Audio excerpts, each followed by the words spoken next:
Now your hosts, Eric and Everett.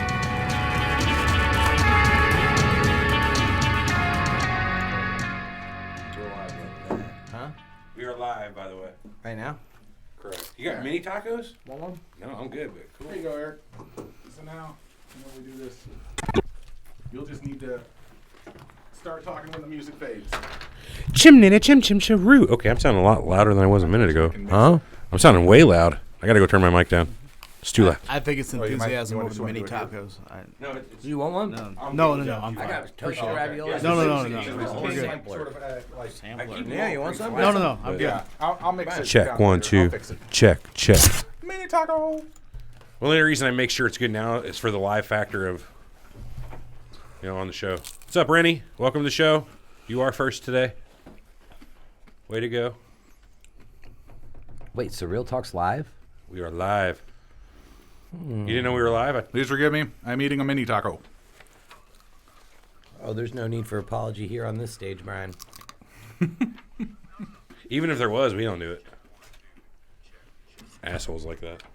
Oh, your audio's up. Yeah, mute your shit, man. This ain't your first rodeo. Mm-hmm. Let's see, live stream.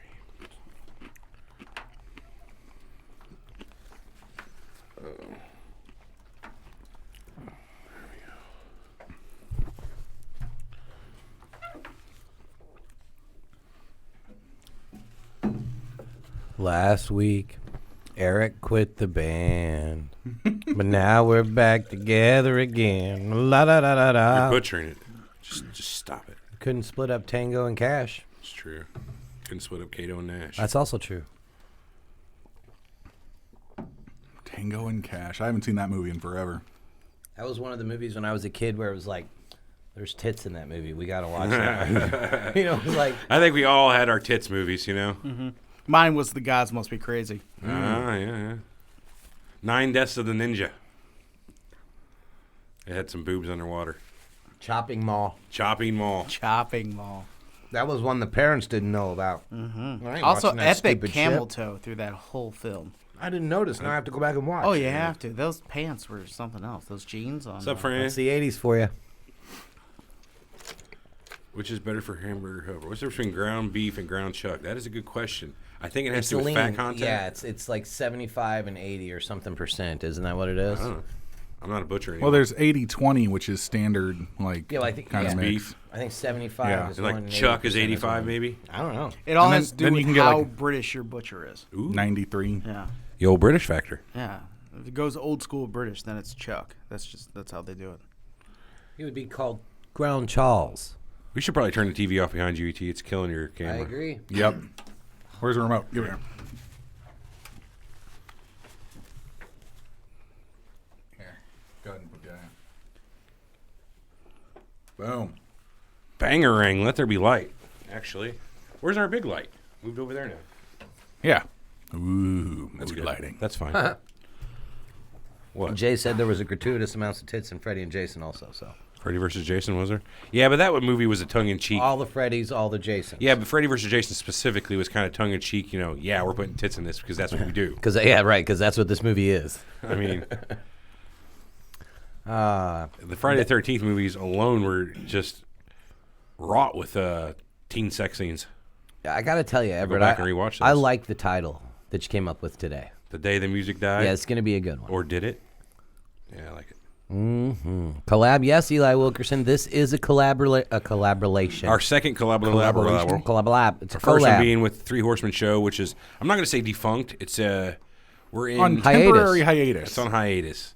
Whenever the wrestling product out there decides to stop sucking and we get a little more motivated, we'll bring that show back. But for now, we got to study. Well, that's not right. That was Billy Madison. That was Billy Madison. Yeah. Here's Ape. What's up, Ape? Give it probably, I don't know, 5-10 more minutes to let you get your tacos down. Hate to have I can stop eating right now. Taco. It's all on good. the record. No, it's cool. Go get me a taco. Jay, man, we got to get you playing PUBG. Yes. We miss you. We were playing last night thinking Jay Jay would would love love. this. Jay'd be the one calling we needed shit a fourth. out. We needed a fourth. We needed a fourth. He'd be the guy like, all right, guys, we need to converge on this spot now. Jay, I mean, I had fun playing fuck with this Randy's, show. but Don't watch this show right now. Just go away from this and start watching videos about PUBG. This isn't even important. Not comparatively speaking. It's Not comparatively speaking. And then we got to figure out how to whore you out and get you a new computer of some sort that could play this. Prostitution. Prostitution's definitely the way to go. It always is. World's oldest 9 times out of 9. It's the oldest profession for a reason because it works. Mm-hmm. You can definitely make money. yeah. Monkeys still do it. I will give you 1 pair for some punani. It's a good deal. I'm kicking myself because I didn't record or stream a PUBG like 3 weeks ago, and it was the most insane match I've ever been in. We were driving around in a Jeep, and we parked next to this set of rocks on a beach, transferring over to a boat. And one guy jumped out of the vehicle and got stuck between the Jeep and the rocks. And then he re-entered the vehicle and died. Yeah, that's the worst shit about that game. Right, man. because he was stuck and falling, and the way they calculate fall damage isn't by the height you fall from, it's the time you spend falling. Right. Really? So, yeah. So he was basically like in free fall. So he gets back in the Jeep, and he's got like 9 med kits on him. So I chuck nades at the Jeep to blow it up so I can loot his body. Do that. And then we get down to like second to last circle. And somebody had one of those 300 Win Mags that came out of a crate, and he was shooting through trees at people, and like we didn't realize he was shooting through trees at us. So I kind of ran up this line of trees to get to him, tossed like 9 smokes to try and set a smoke screen so that one of my buddies could res the other That's a guy. good way of crashing somebody's computer. Yeah. Yeah. Because I had 10 smokes, so I tossed 9 out, and he ended up shooting through the tree and killing both of them. Then I took a flashbang out to throw. It was just me and him left, right? And he didn't know where I was at this rock. He was behind a rock. I was behind a tree. And I took this out but lagged and cooked it off in my hand and flashbanged myself. But then I turned around, put enough bullets in him that he had to – one guy was still on his body and could see that he was putting a med kit on. Sure. So I just charged the rock straight ahead, used it as a screen to get up to him, and laid down and waited for the circle to come. And when he ran out of the rock, I killed him with a nump. Nice. But it was the most like I've never had a game before where somebody died from falling from getting out of a Jeep, and then I had to blow up the Jeep to. I died from so falling insane. one time in a car. I was driving across just a field, a bumpy field. Yeah. And for whatever reason, a rock clipped through the bottom of the car and smoked me as I'm driving and killed me. Yeah. Goddamn game. That game is all about the gameplay and nothing about the rest of what's around it. Mm-hmm. You know what I mean? None of the menu systems, none of anything about that game is great. There's no achievement systems, nothing that really a good game would have. It's all just about jump out that plane and survive. Yeah. Drop it to school. Love it. Do work. Hey, why don't you tell your story about your game the other day where you and your partner killed by an errant shot? Oh, well, there was one time Everett was my partner, and I shot Wasn't the me. shit out of him with a shotgun. That was a different time. Yeah, he's supposed to be coming res me.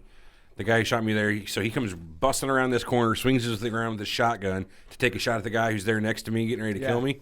Just shoots me. Oh yeah. You've been killed by friendly fire. But the one I'm talking about, you're up on military. You know the big brown thing on military? It's like a big, I don't know, for lack of a better term, like a billboard tower. It's got 2 stairways on each side of it. Oh, yeah. It's a big metal structure. Yeah.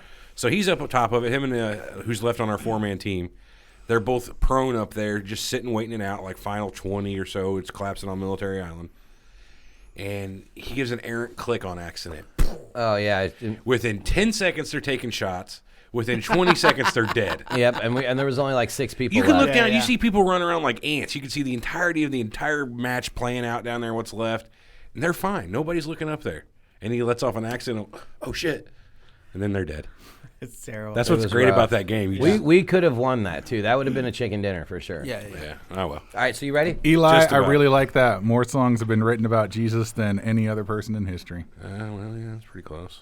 Muffin Man's up there. Do you know Too the bad Muffin he's Man? not real. Muffin Man? Oh, he lives on Drury Lane.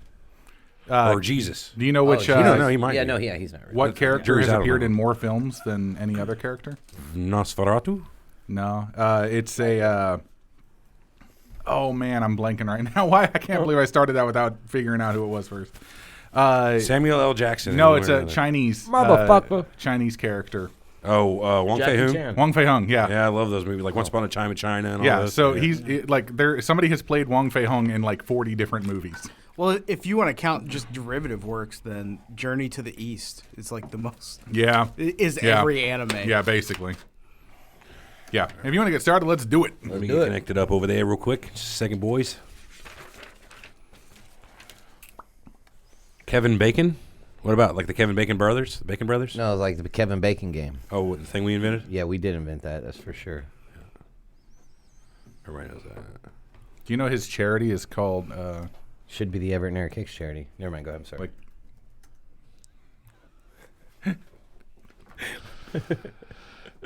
You poor bastard. I know. That's not the right one. Hold on. Here, I'm just going to start it manually. You ready? Do it. Do it. Bacardi and Cola. Do it.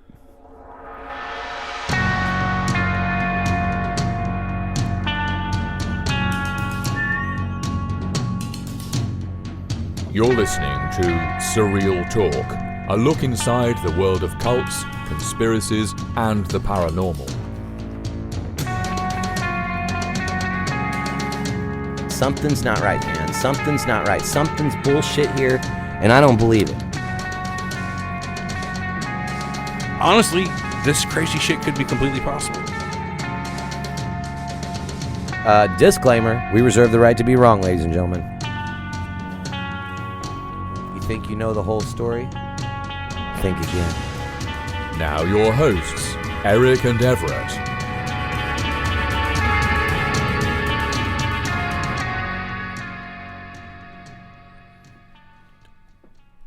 Welcome to Surreal Talk, a look inside the world of cults, conspiracies, and the paranormal, a lineupmedia.fm production.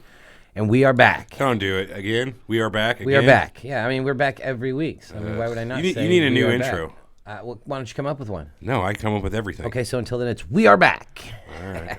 And we are back for our second ever collaboration episode. We have the guys from Follow the Sound podcast here with us. Can I Guys, get want to a introduce yourselves? rounds of applause? Hi, I'm Brian Kroc, host of Follow the Sound, and along with me is my co-host, Jacob Crum. Thanks for letting me introduce myself. Sorry, I always introduce you on my show, Fine. so You just like saying the name. I get it. It's fine. Rolls off the tongue. I love Jacob it. It's just what I Crum. did. I did our intro just now, so that's what. How is it sharing the last name with a Sumerian god's name? Oh, yes. It's pretty good. I got gotta a be couple great. things going for me. Watch out for Conan. Yeah. Other than that, you're good. Yeah. That's great. So what are we talking about this week, Well, guys? before we get into that, we're going to do something we haven't done in a while. Oh, yeah, good point. We haven't read our bad mail in a while, so it's kind of stacked up. And as we like to do on the show, we're going to read our bad fan mail again. And to most of your surprise, not really. It's almost always towards Everett. So Yeah, people love me. and to take hate it me. away. What are they saying Okay, about so you, the Everett? first one is it's we're going to keep it anonymous. She asked us actually not to read it, but I'm not going to take this kind of beating and not read this. Yeah. So I will keep the name anonymous, but the episode or the Facebook message reads: at the top of the moon landing episode, there was a lot of criticism for Everett, and here's my 2 cents. He seems insecure and not well researched. I am not well researched. That's true. Insecure, I wouldn't agree with that. Rather than putting in the effort to become knowledgeable about the topic at hand, he relies on shallow humor and a mask of being the skeptic or audience surrogate to hide his ignorance. Disagree? Yeah, no, I can't get behind that. I mean, I'm pretty knowledgeable about the moon. Maybe about the moon's being fake or the moon landing being fake. I'm not so knowledgeable on. I did do some anyway. I'm gonna keep going. I want to take every point here, but to hide his ignorance. It isn't working. We all know he's ignorant and not passionate about the subjects at hand.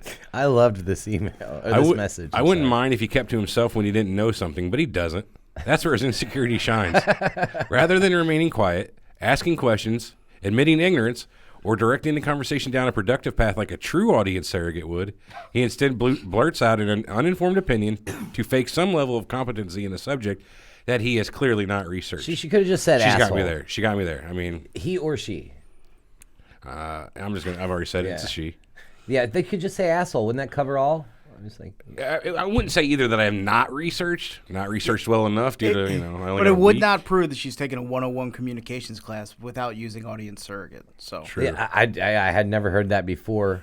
That message. perfect term. And I do a podcast. No, and I I kinda feel never like- heard audience surrogate. I kind of feel like wow. that's a great role I should play as the audience surrogate. Now then. Anyway, it's irritating and often derails the interesting conversation already taking place. His presence doesn't serve as a helpful audience surrogate or as skepticism.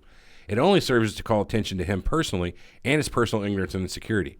It's cringeworthy, and the show would be much stronger without this. He could be a valuable cast member if he learned to give subjects due respect and consideration, quietly listening, considering, and coming up with a reply. Not everything needs an immediate response or joke. And if he were secure enough and invested enough in the subjects at hand to ask relevant questions. That's not a sentence. I hope this feedback comes off as constructive. Keep up the good work. Mostly. I mean, she's got some good points. Otherwise, Yeah. I mean, my role is the skeptic, and sometimes I am hard on the subjects, but that's just who I am. I'm sorry if you don't think that I take it seriously enough and that maybe I drink the Kool-Aid a little too easily. That's just not me. I require a little bit of proof, and I'm a little bit skeptical, and sometimes, no, I don't research as much as I should. Sorry. So what he's saying is, we hear your criticism and accept it, but probably will change nothing. Thank you, though. We appreciate the feedback. That was a good one. All right, let's see. What else do we have? We had a couple of iTunes reviews I wanted to read that were nice, 1-starers. Yeah, the 1-star Oops, iTunes that's are not what I good. wanted to type. Ugh. Hang with me here. I'm a little bit of an a-hole. What's the name of our show? We don't. Surreal Talk. I should have had this. I should have had this queued, and In the- I don't have to never search mind. live. You get it, Brian? Okay, ratings and In reviews. the nick of time. Isn't that what I just want to say most of the time our reviews are overwhelmingly positive. It actually took a month or so that I'm pulling all these latest ones from. Well, they to come said up with we this haven't. many. That we had to let them pile up. I've honestly never looked to see if my show has reviews on iTunes. Oh, you should. It's fun. Also, Oh, change your yeah. country to go check and see if you got them from other countries. Those are good too. I Yeah, haven't done the that yet. reviews are really good. It's like YouTube comments, man. It's gold. Oh, okay, good. Yeah. All right. The first one is the subject is second, third, fourth hand info. Superficial, too short, ignorant. Anyone who recommends a research, quote unquote, on Google and says Wikipedia is a good source of info are a sorry excuse for this type of subject matter.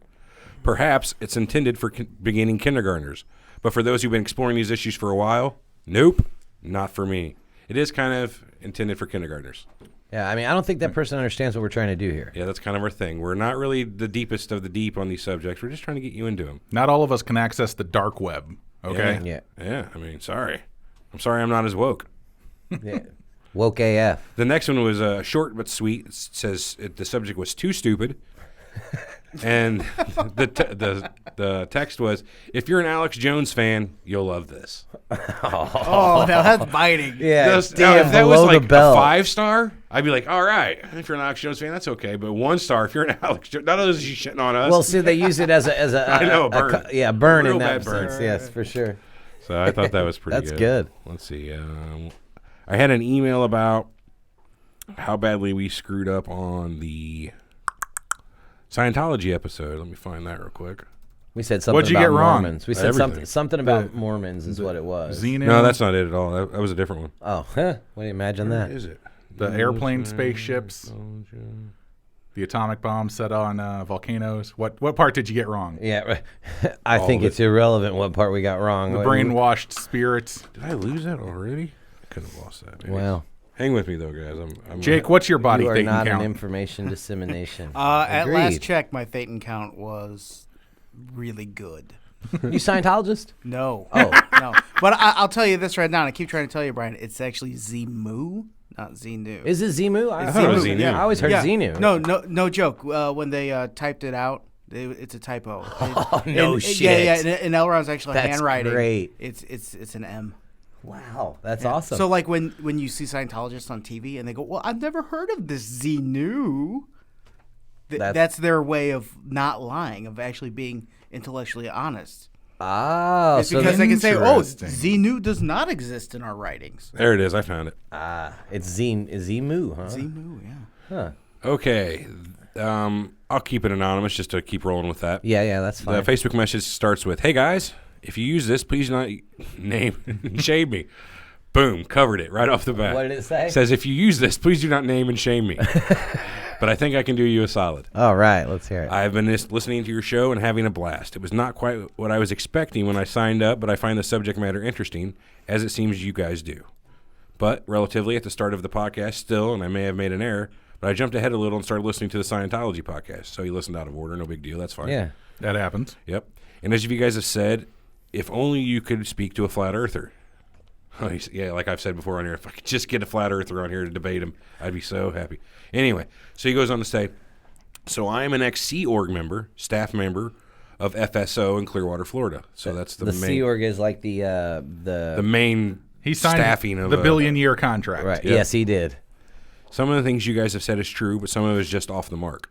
To name a few to start with, Battlefield Earth is an L. Ron Hubbard book and is owned by a group called Author Services, who are basically in charge of getting the royalties due to the L. Ron Hubbard estate. The YouTube channel you reference, Everett, is most likely a Scientology YouTube channel, as they would have rolled over anyone trying to own something that they believe is theirs.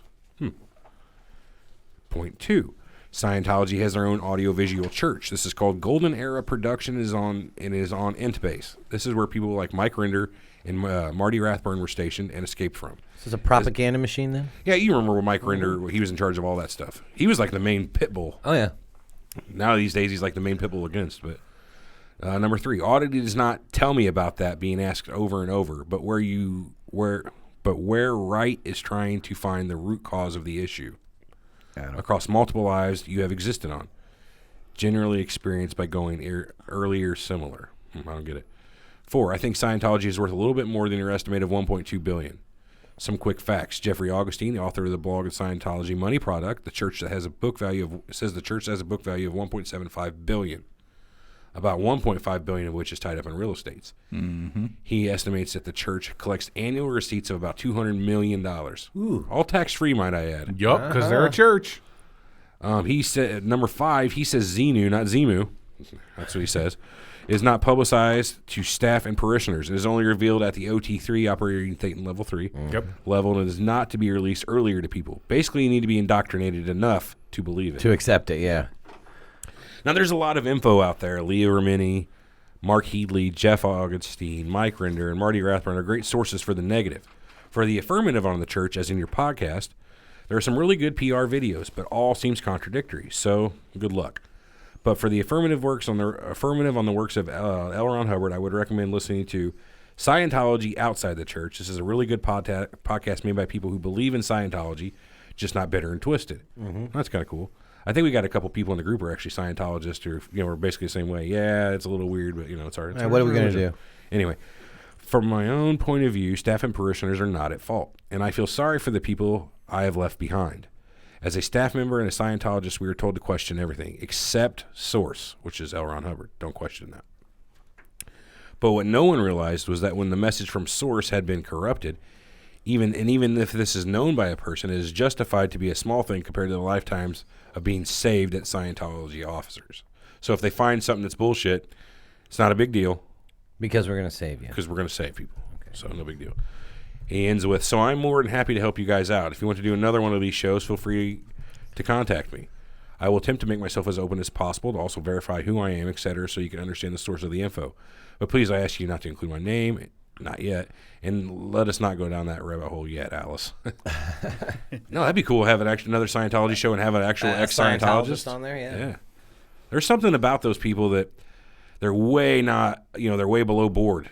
They're too CIA-like, you know what I mean? They're too behind closed doors. How about that? Oh yeah. Well, I mean, they like their they're private obviously life. They're obviously an organization that's more about money than religion. But they can't let that get out. And I always think about L. Ron Hubbard's quote, and I'm going to bastardize it here. You don't get rich writing science fiction. You get rich starting a religion. Yeah. And he nailed it. So way That's to go, true. L. Ron. All right, that's all I got for feedback for this time. All right. I'll probably have another one or two somewhere, but I'm not looking for them. Yeah. So now we are on to the meat of it. On to the show. Yeah, what are we calling today's episode? I'm pretty proud of this title. Everett came up with it. It's The Day the Music Died. Or Did It? Dun, dun, dun. I like it. I thought that was very... Thank you. I'm always proud of my titles.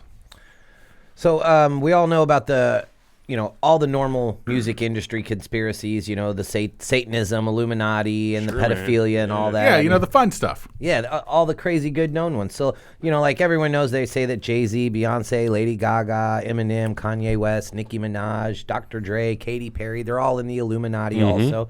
So, I mean, that's just, there's so much to these music conspiracies. Those are the ones that everybody, like you were just doing the hand symbols and stuff they do in the videos, and there's just all kinds to it. But we weren't going to really delve into the Illuminati. Why not?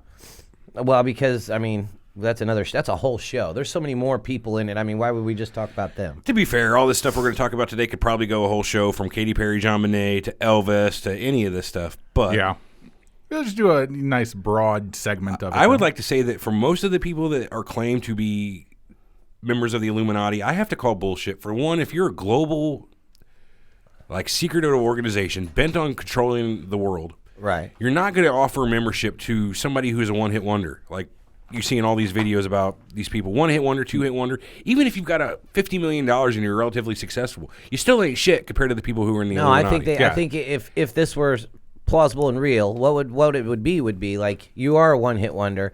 Then the Illuminati contacts you. Now you're not. Like that's the difference. They've been quoted saying it's the difference between being a millionaire and a billionaire. But there are reports that Fifth Harmony is a part of the Illuminati. That's the one that we were watching earlier. And it's like, Fifth Harmony, of which there's only 4 members now because apparently the other member got kicked out because they were trying to give out information and stuff. Yeah. It's like, but really, like Fifth Harmony, it's like that's the band that you're going to think Illuminati is could involved. do better, right? Yeah, they could do better. I can understand Jay-Z and Beyonce, because they're basically at the top of their field, and are massive influences of culture. But Fifth Harmony, no, really. Yeah, that's just pretty wild. They make crappy pop music. They could have went for like Lou Vega or somebody else that's great. Instead, they went for Fifth Harmony. Mambo number 5 is obviously a secret song for all members of the Illuminati out there. Bit of surreal talk in your life. Yeah, that's what I'm getting at. Anyway. But hey, so did you see on? We made the list, so I'm gonna go. Do you roll through? Hang on, did you say all these?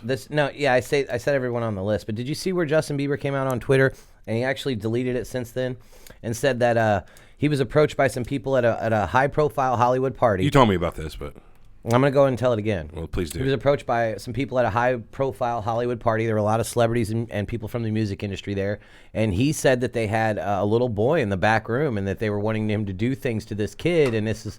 What he said, again, was the quote between being a millionaire and a billionaire.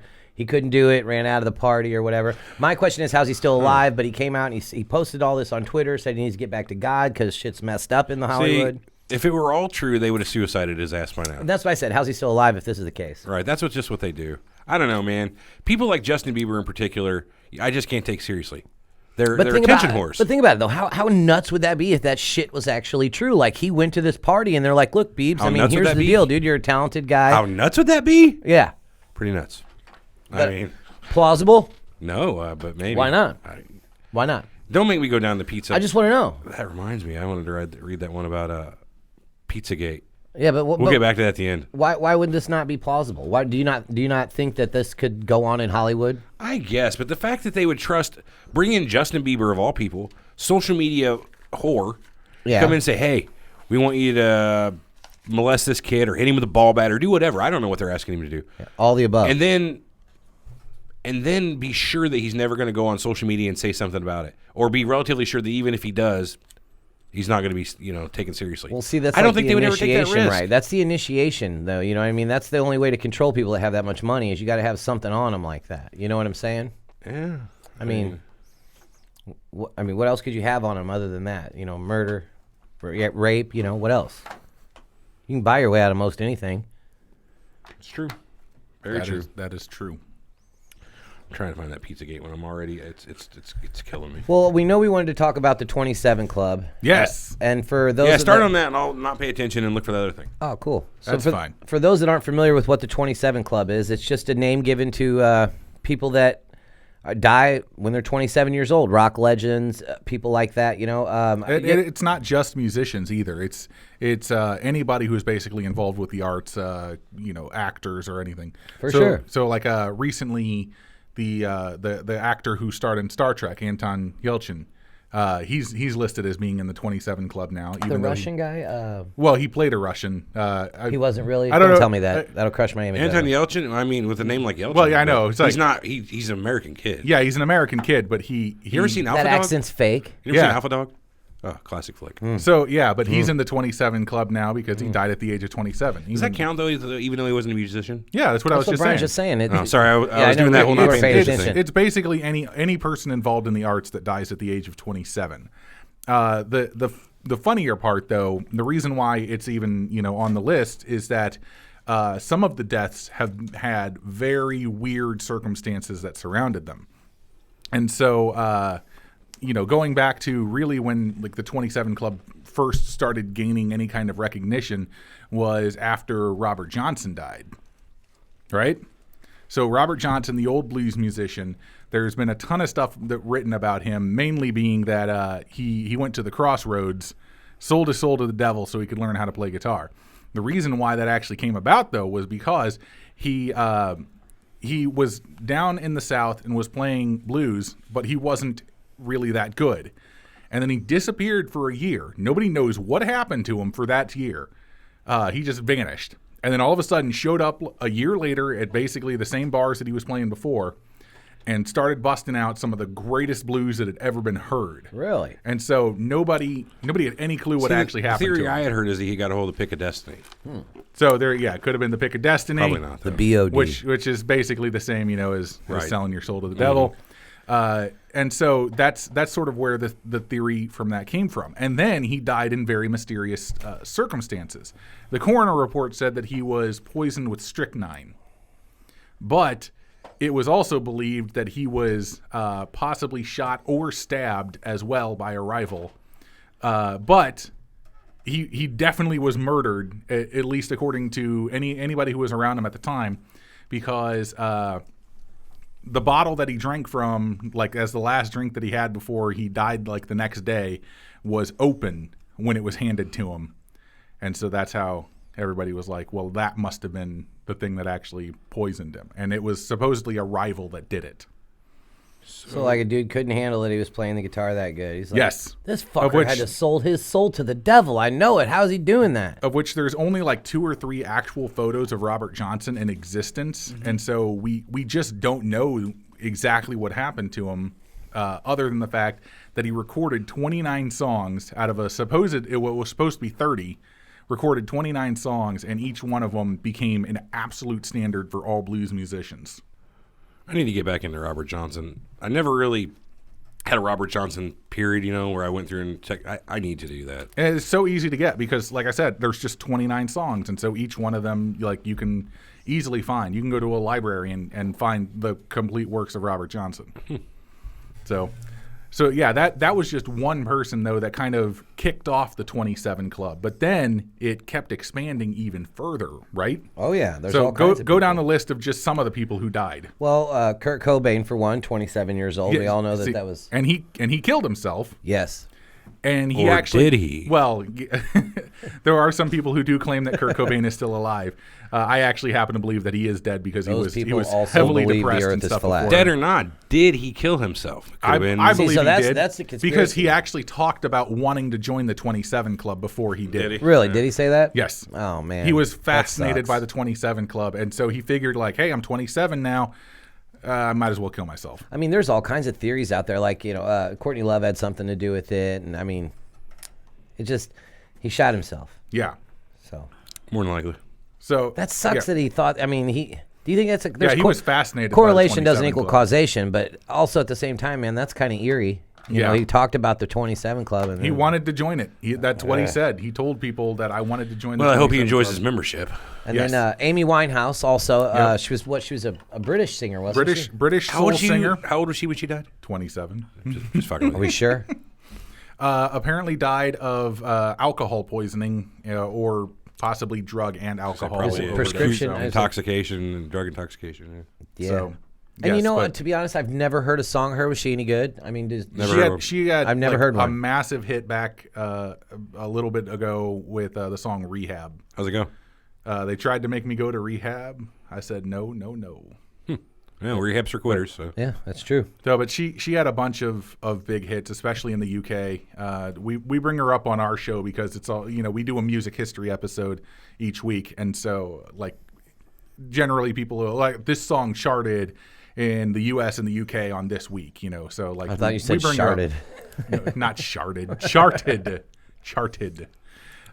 So yeah, but I mean, how about Jimi Hendrix though? Jimi Hendrix is in the 27 Club. Yeah, he is died asphyxiated on his own vomit, right? Yeah, just like a couple of other Fucking bummer. famous That's musicians a as horrible well. way to go. Yeah, was that A couple an OD? weeks later, Janis Joplin. A couple weeks later, Janis Joplin died. Heroin. Yep, heroin overdose. And then see Jim Morrison as well. Unless you are one of those people who actually believes that Jim Morrison Still lives in Paris. is still alive, that he kind of faked his own death as well. He could have. Are you guys fans of the Doors? They're all right. I'm- I mean, yeah, I don't mind them at all. I listen to their stuff occasionally, I but had I'm a- not like a super fan. I had one of those phases. Everybody go through phases with bands. I had a Doors phase, and I used to love them. But now every time I listen to them, I can't help but think that Jim Morrison was a marginally okay singer and a shitty poet, and his songs were nothing more than shitty poetry. After listening to him, there's not much to him. He's trying to pull shit together. I don't know. I don't respect his talent that much. You're done stomping on the doors. I'm waiting for like people to start Right. complaining about this. Gosh, on the man. chat. I don't care. I don't. That's my opinion. Is my opinion. They can differ. No. It's like I never really got into the Doors. Right. I mean, I've listened to their songs. I'm not I've saying they're listened to not a couple talented, albums, but in my opinion, but at the He same was time, a like, I just, marginally okay singer, the shitty poet. Huh? the Doors just as I'm fond of saying on my show, the Doors just don't do it for me. yeah, I agree, dude. I agree. Oh, they're not bad. I don't mind them. How about Brian Jones from the Rolling Stones? Yeah. How'd he die? Let's see. It says, according to he died at he drowned in his pool, but the death was actually entered as drowning, death by misadventure. Oh yeah, Those that's the Brits, best man. cause of death ever. Wow. Yeah, they Death found him in by the bottom of his pool, misadventure. right? Yeah, they found him at the bottom of his pool. That's right. I remember that now. Which means he would have been there a while. Yeah, it takes a while to go glug glug all the way down. Yeah, and then after a while, the gases build up in you, and then you go back to the surface again. All right, start to Which decompose. is why they find bodies like several weeks after the fact in water, like Mm-hmm. because they all go to the bottom and then they rise back up again.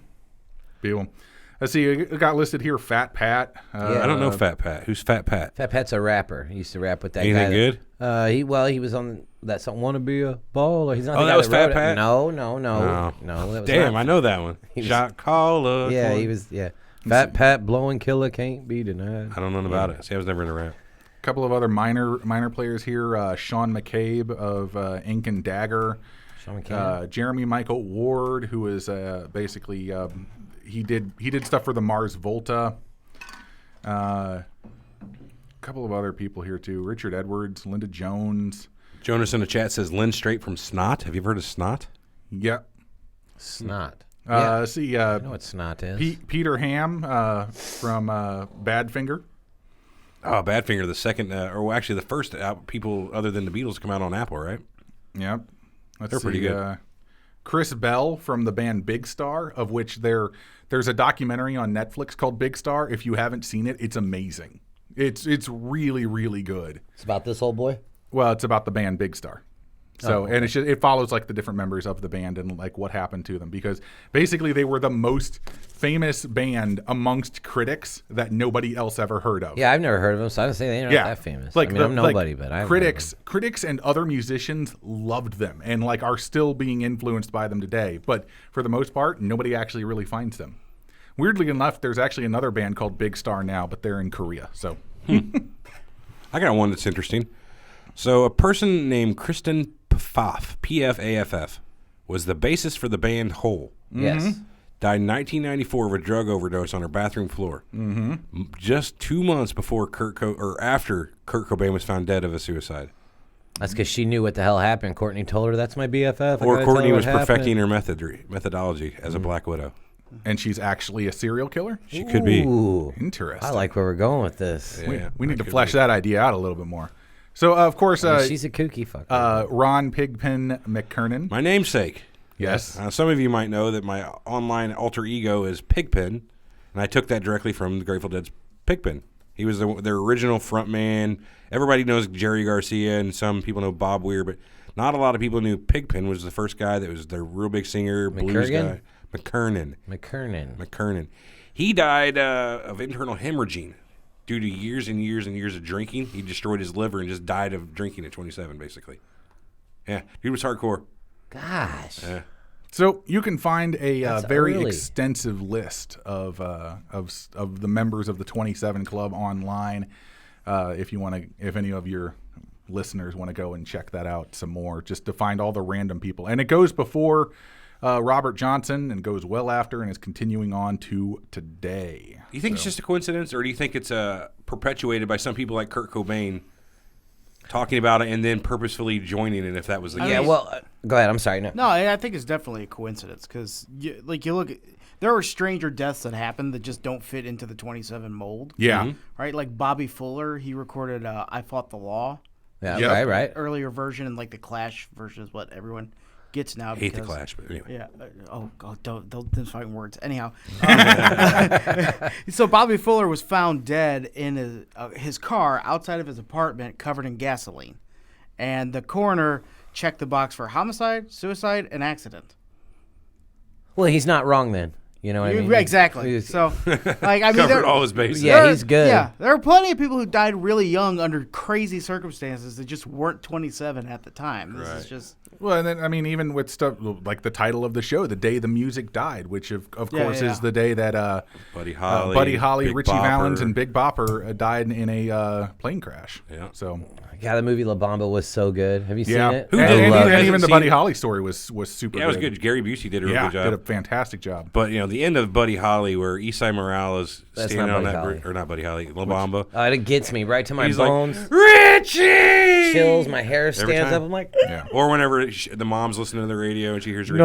Richie. Yeah, it was horrible. Richie. Gets me every It time. Oh, yeah, also it's makes so me wonder rough, why dude. there hasn't been a Big Bopper movie. I don't know. I guess he just wasn't that big of They a made deal. La Bamba. Yeah. They made Buddy Holly story. They haven't made a Big Bopper Because movie. John. That's Chantilly John lace, man. It's because John Goodman keeps turning it down. oh That's why shit, they- he'd be a that's why good they're- Big Bopper, that's why wouldn't they he? stubbed it. Birdie face. It could have been John Candy too if they would have did it at the right time. John Candy would have made a good Big Bopper. Yeah, in he my would opinion. have. Would have been good. So That's a good. It's a Big Bopper is definitely the lesser known of that trio, but at the same time, Wait, who's the guy that froze his ass off on the bus? the other guy, I forget who the other other guy guy. was. You remember there was The a coin other- flip in La Bamba? yeah. There was a coin flip. Yeah. Richie Valens won. And, yeah. I forgot who it was, Yeah. but yeah, I can't- He didn't die. He's not famous. Yeah. yet. he didn't die, so therefore he's not remembered in the plane His crash. music did not die that day.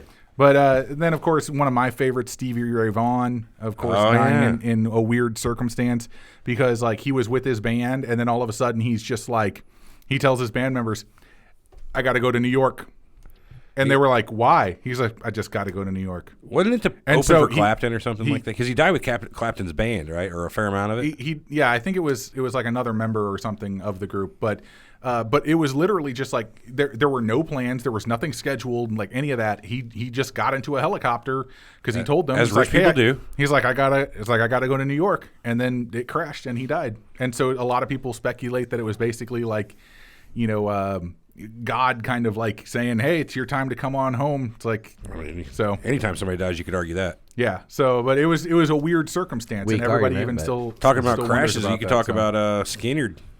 Yeah, Yeah. true. Airplane crash. Took them Yeah. all out, but it didn't kill them. I mean, because they're still around. Yeah, how the hell did I go to a Leonard Skinner concert? Well, that's the dude's brother took over. Yeah, that's what I said. And at this point, they've been Leonard Skinner way longer than Leonard Skinner was Leonard Skinner. It's the same thing, and we're going to get to it later about Paul McCartney.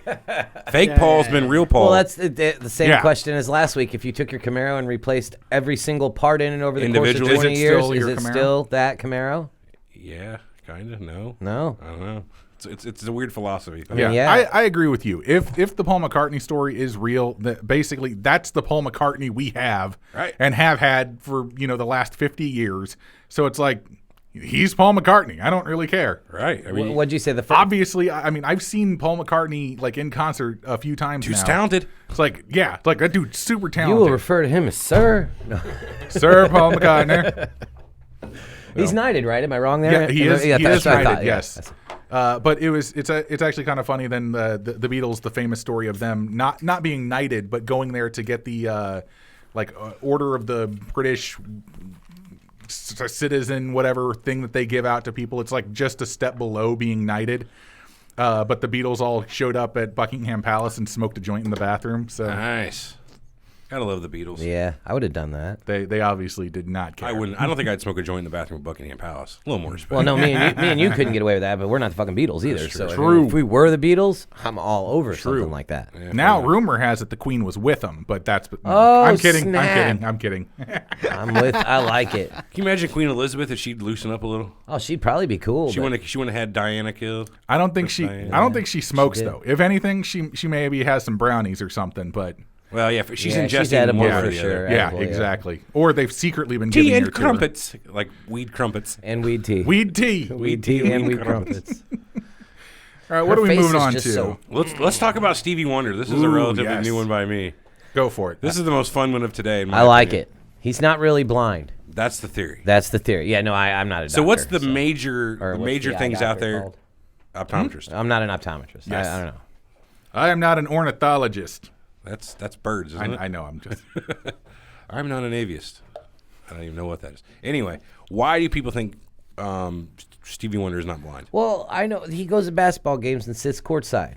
I mean, I know you can hear still, but it's like it's kind of redundant. Like what He are you clicks. doing? Why- He's a metahuman. Do you think he's echolocation? No, I don't think he's I don't think he's echolocation either, dude. It can be done. People do that. Daredevil. I There's a blind don't think kid. people track entire basketball teams. Right, that's what I'm saying. Like, With so how echolocation. how The advanced- resolution of his clicking is He just. got an implant because that's how he's transhuman now. He got an implant. He's tracking the entire. He's watching the game in his head through these little echolocations. It's only a matter of time before they have more or less the same thing as a cochlear implant for eyes. I mean, Yeah. right.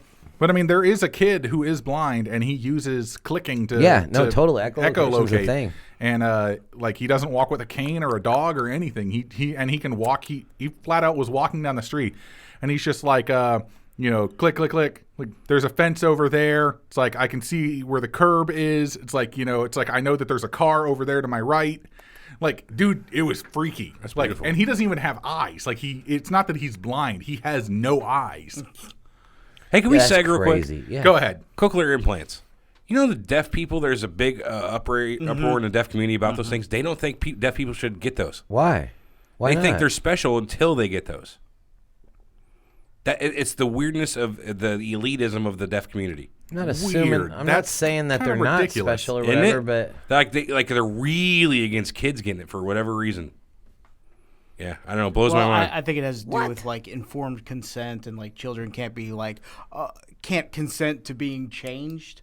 You know, well, That's like right, cleft but- palate. You That's don't ask ridiculous, you don't though. wait for a kid to get older and ask them if they want to fix their their hair lip or whatever. right. What the fuck? It's like, yeah, this isn't fixing a cleft palate. Yeah, we're not like, talking about it's a like- vaccine with Thermosol in here. We're talking about, this is going to help you survive. You can hear Be now. a better This part is of society. better job, better everything. They would Normal argue that you can be schools. just as productive a member of society, I'm sure, with or without Yeah, hearing. but the learning that you could do as a child, You're going to have a harder life. you're gonna have a harder life. Boom. The learning that you could do as a child you would be more advanced. I shouldn't say that. Never mind. Go ahead. But at the same time, we just did transhumanism last week. Asshole. That fits in perfectly to transhumanism. Yeah. I mean, what's the difference of somebody deaf getting their ears fixed versus somebody who can see already getting better eyes? Oh no, it's a total upgrade. But what do you it's think, it's though, a at this point, modification. people who have the eye upgrade could sit here and go, can you believe regular eye people are mad whenever people with regular eyes get their eyes upgraded?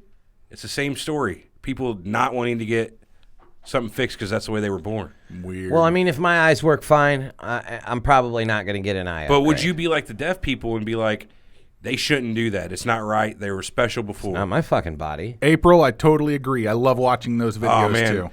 I It hate to brings a admit it. tear to my Same eye. Oh here. yeah, they're Yeah, they're but- very emotional. It's like Yeah. it's like the cochlear implants and the dads coming home from the airport, the military dads. You see, See, it's like, here's the thing. Like for Shit, me, it's dude. even a little more personal than that. what are I you doing, grew up. nothing. I grew up with ear problems my entire life. I had ear infections constantly. Same here, dude. When I was a 2-3 kid. times a year. Did you ever have tubes? Yeah, Sure you had and tubes. so I had tubes put in my ears. It still like didn't completely fix everything.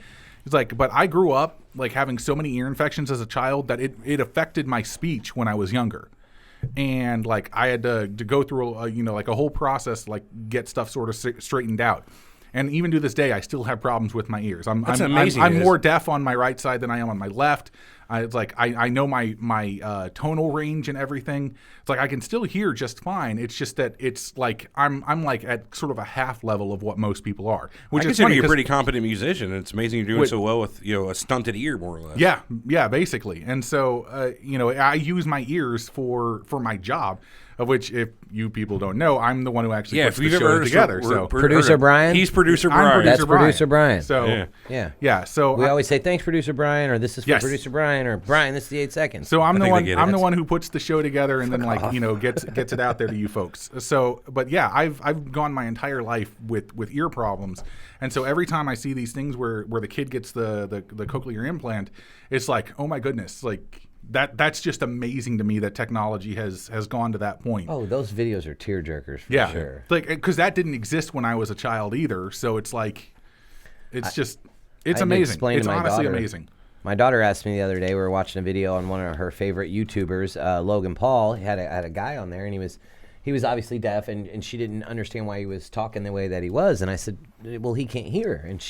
And I did not immediately put it together, but she's like, but he's talking weird. I understand he can't. So I had to explain to her that because they can't hear themselves, their own voices in their head. And It's not just that. They didn't know hear the sounds in the first place. Exactly, so they don't have a frame of reference for it. But it was really hard trying to explain that to a 7-year-old as to why a deaf person talks a little bit different because they can't hear You'll have that themselves. with anything with kids where something Yeah, well, slightly different, this was on yeah. topic. I figured I'd bring it up. Good point. All right, let's move on to everybody's favorite. Izzy is. Wait, hang on. If you ever don't believe Stevie Wonder's not blind, go get the video of him Stevie, catching. I forgot we were talking about him. Get the video of him catching the microphone that Paul McCartney knocked over, and remove all doubts. So there it is. It was a good video. Michael Jackson. Michael Jackson. How'd you know that's what I was going to talk about? It's because I wrote the list. Oh yeah, it's next in the list, isn't it? Yes. First and foremost, let's get your opinions. Is he or isn't he a child molester? Let's just jump right on that. I believe he is. Yeah. Oh yeah. You think he is? I don't think he is. You know, Sure you you know don't. what my favorite story, weird story. Son of a why we get bitch. the All right, emails. we're gonna read. I found that email. We're gonna read it in a minute. All right, so you know what my Maybe favorite, they're right. My favorite weird story about Michael Jackson is that there were reports that he had a secret room in the in Neverland his Ranch, house, right. where he actually had mannequins dressed up as family people, and he would talk to them. Like Norman Bates. Just Yeah, weird like- as fuck. yeah, huh? like- You're being ignorant, Brian. You're being Like ignorant. he had like a South mother Park. and a father and like some children and stuff, and like would go in there and like talk to them as if they were like real and like his family. Like just that's just creepy. All I'm gonna say about like MJ is that if you take like an overview of what it would take to craft a psychology of a person to look on the surface like they're a pedophile but not actually touch children, he would fit into it exactly. perfectly, yeah. Because he so his father was crazy and a slave driver and literally beat him to make him perform. Yep. Joe Jackson proves that you can beat your kids into perfection. That's for sure. Yeah. I'm doing it. And then he had a twin brother that died when he was very young. Really, I didn't know that. Yeah. I didn't either. I think he was a twin. He was either a twin or like born Very similar, literally really 9 aged. months Right. from him. Yeah. And I don't know if you've ever met anyone that had like a twin brother that died when they were 7 years old. I knew a guy who did, and every year on his birthday, he would bring in pictures from the funeral and like have us sing the both of them happy birthday. Wow, that's weird, It- man. it- You're it- right. Twins yeah. have a weird, eerie connection. They do. that They have us a- non-twins could really never Yeah. understand. So it's I mean, weird like enough with us finishing each other's sentences and shit. I can imagine just he already don't even have to. And He's we're 2 thinking years it. apart, yeah. Yeah. Whew, that's weird. So anyway, yeah, I don't know. I mean, there you go. Well, there you go. But so some of it is he alive? A lot of people don't think that he died. I don't subscribe to that theory. I think he's dead. I think pretty sure he's Sadly. dead. Is he Janet Jackson? Now I've heard that way Again. back before when he was alive. Like when he was alive, I was a kid. I can remember hearing him say, like they had that video where they were all silvered out Screamed. in the moon Yeah, suits, and it was like Moon suits, yeah. They do look kind of. I mean, other Didn't than they play the tennis in big that video? chesticles and everything. They look similar in the face. You know what I mean? They Well, really they're brother do. and sister. I think that's going to cover that. Well, they're brother and sisters. Beyond a reasonable doubt, I think you could say somebody who is siblings will look similar. Okay, what about? Do you think he was murdered for some other worldly purpose? Otherworldly? I don't think he was murdered for otherworldly purpose. I don't even think he was murdered. I think he was just that messed up in the head that Took and too his much, and his man. doctor Took too and his much. doctor just kept giving him drugs that his Okay, body but hang just on. finally Well, gave out. Let's stop for a second and talk about what kind of drugs he was on. He was on an anesthesia. He was on. If you ever been to the dentist or anywhere and got Yep. Plenty anesthesia, of times, yeah. you need 2 fucking days to recover from that. That's dude, it trash you. Yes, anesthesia. got my- whenever I got all 4 of my and wisdom you teeth wasn't out- right the whole day. Well, that, for the rest of that day, sure. Okay, so here you But go. The next day, I was more in pain than anything. Okay, so what I'm getting at is this dude takes this anesthesia 10 o'clock at night, gets up 7, 8 in the morning or whatever. How can you get up and sing and dance and perform and be happy when you just got off anesthesia an hour ago? That's why I mean, you if you do take it every uppers day- and downers. It's like this. Oh, the devilly You smoke plenty combination. of weed in your life, right? No, hell secret. no. No secret. Both of us have done plenty of weed. And Axl Rose put it best. may have injected marijuana. Used to do a little, then a little wouldn't do it. So the little got got more more. and more. Yeah. And that's Michael Jackson. You and just the thing. keep trying It's to like get you a could little smoke- better. I could smoke a 1/4 ounce of weed to the head right now, and I'm still not going to be as stoned as the guy from Days of Confused. What's up, buddy? It just doesn't work that way after a Later, while. man. You get used to it, and your body doesn't doesn't have the Tolerance, same recovery. tolerance, I get needed you. recovery. So he can wake up after what would normally be, you're going to be numb for 24 hours. He's going to wake up 7 o'clock in the morning and go, my fucking back hurts, my kidneys, whatever else I got hurts. Right. Because, one, he's an addict, believe it or not. True. No, that's very true. I don't know. I don't think it's not as bad for him. He's got a tolerance. I heard that he also sued Pepsi in a way that no one really knows about because whatever the that hair burning happened, thing? and he was supposedly allegedly bald, and had like a wig his entire life because of that. Like it burned him, and he couldn't grow hair back into one spot, so he had to have a wig. I don't doubt that. There's a theory out there that after that he got hooked on Vicodin. Yes, and painkillers. Yes, and that the cosmetic surgeries, the series that he had, was just so that he could keep getting prescriptions for painkillers. Oh snap! That's gnarly as shit. Because that totally makes sense too. I wonder if what's the name of the disease he has? What's that called? Vitiligo. Vitiligo, yeah. I wonder if he actually has vitiligo or not, and it's just he got burned real bad, and the skin was off color from the that burns, could be and that. he's been trying to fix the skin tone differences between How good of a scars cover story would that be for this burn, big, huge burn that, now that's like scar Could be tissue, self-conscious about it. People who have scars on their face or Oh, pimples, yeah. Or even you're gonna be vitiligo self-conscious all the time. are self-conscious about Fair it. That's enough. true. Why not? I mean... It's hard to say. I'd just like to jump in here real quick. Jonas, you're wrong. Finland is also producing great metal.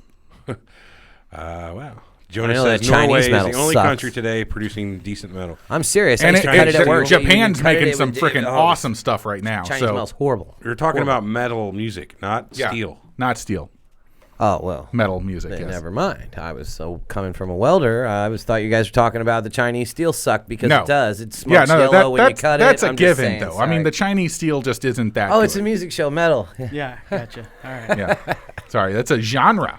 That's a genre of music, there, Eric. There's a shit ton of stuff though out there. Jack about Black's Michael more Jackson. metal than you'll ever know. That's true. That's very true. There. All right, what do we got next? Yeah, enough of Michael Jackson. Ooh, this was a good one, right? Yep, hit it up, Bri. So, the theory. Oh, hold on. Before we get into that, since we were just talking about Michael Jackson, and Yes, we go had ahead. that email or whatever it was talking about how. Okay, I'll just read it. This is we'll keep the name out of it. The guy says, just listen to your Pizzagate podcast. Uh-huh. That motherfucker Yeah. who keeps denying all That's the Everett. coincidences, he even says coincidences, sounds like he's also in pedophilia and just defending himself. That's like the 5th time because of that episode you've been called a pedophile. I know. I really used to love this show, but after hearing that piece of shit just keep going on and on denying everything, I'm done. Dude sounds suspect of that shit, sick shit too. Screw you, Jonas. It wasn't Jonas. No, I'm responding to him. From the metal sucks a butt. I need to approve Hey, that Corporate Kalani kicks your ass Monday through Friday. Who's Corporal Kalani?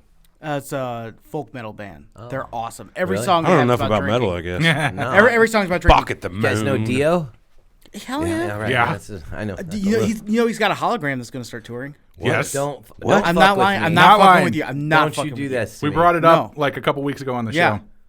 Oh man. I don't know, man. I forget what the name of the tour is, but yeah, he's got a hologram. How about the going. best tour ever? I know, be. right? Could it get any better? All right, let's move on. Gang rap. Go ahead, Yes. Brian. So Bring us in. the theory goes that gangster rap was originally developed for a couple of different reasons. One being to fill up private prisons with with black people, and then the other one it was created to destabilize the black community, to where it would become more violent and they would be therefore easily controlled by the police and like. Jake's that kind saying of no. stuff. He's giving this a no go. The first So part of me wants that's to, the theory. wants to go. This is completely retarded. I mean, Oh yeah. But the second part of me goes, hook, line, and sinker. I'm with If this that one. was their I'm drinking plan- the Kool-Aid with Brian on it. good job. I mean, yeah. It worked. No, so Yeah, but, like think about it. Oh, I'm sorry. Go ahead. No, it's already jumping off of like a presupposition that like the white man's burden exists. Oh, white. You know, I mean, yeah, like yeah. like it's already White like a privilege. racist proposition to begin with.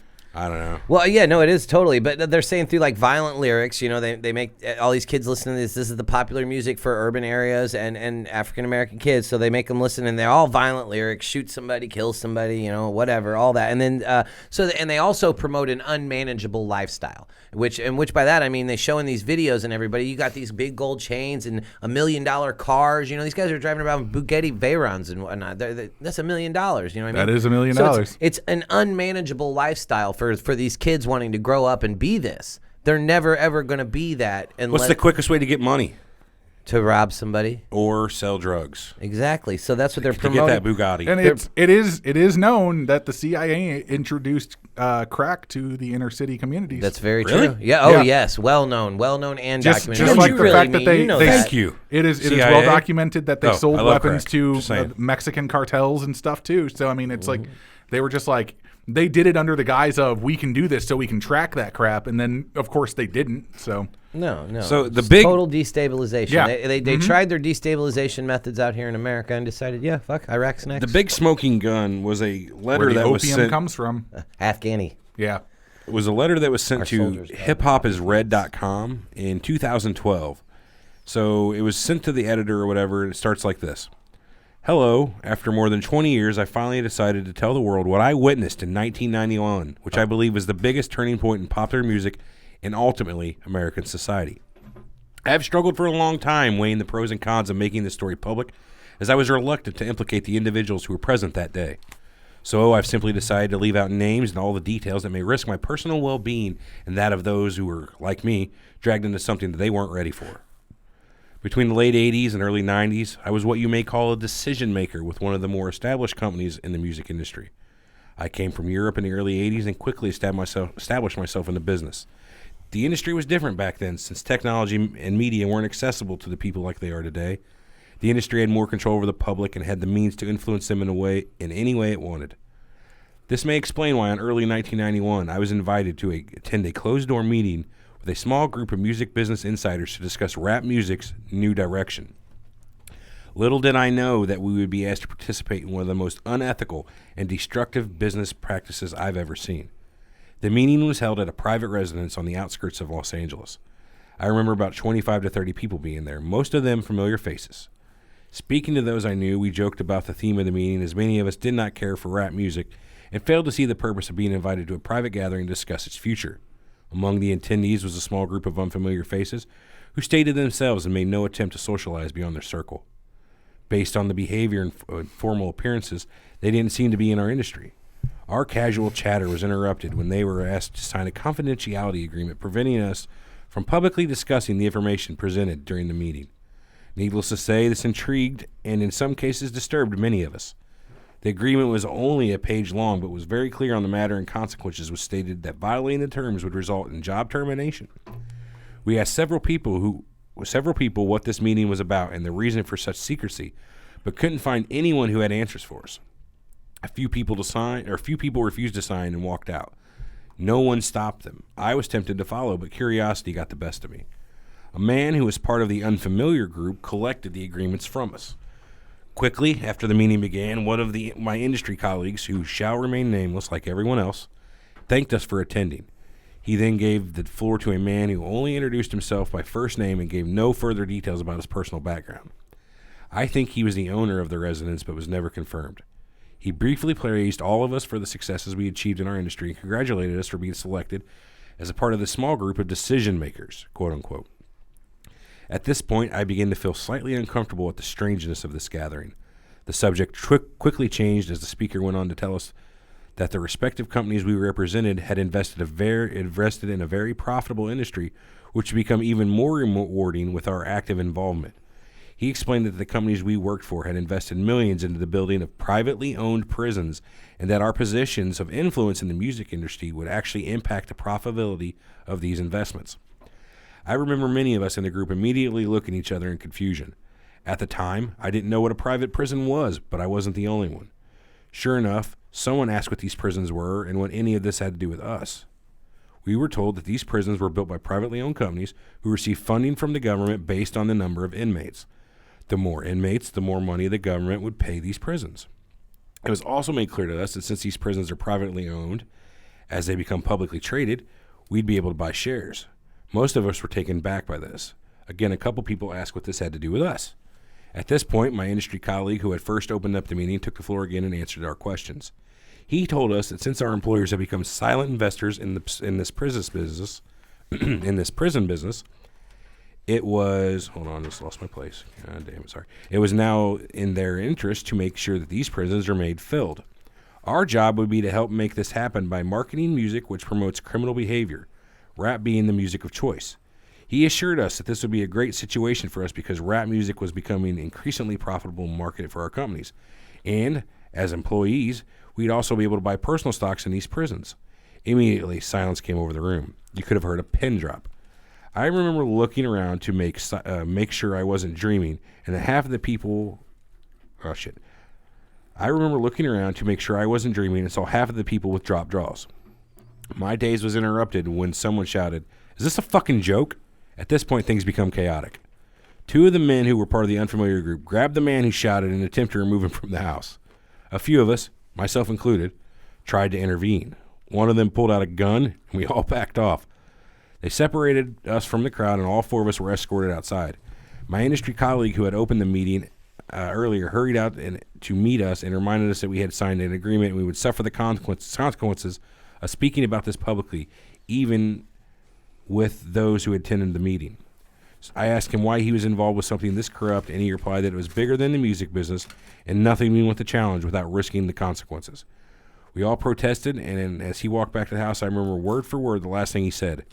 "It is out of my hands now. Remember, you signed an agreement." He then closed the door behind him, and the men rushed us out to our cars and actually watched until we drove off. Got a couple more paragraphs here. A million things were going through my mind as I drove away, and I eventually decided to pull over and park on the side street in order to collect my thoughts. I replayed everything in my mind repeatedly, and it all seemed very surreal to me. I was angry with myself for not having taken a more active role in questioning what had been presented to us. I'm not going to bother reading the rest of this. We get the point. We get the meeting. Do you guys believe the story? Or do you think this guy just wrote a really good story? Honestly, I think it could have happened.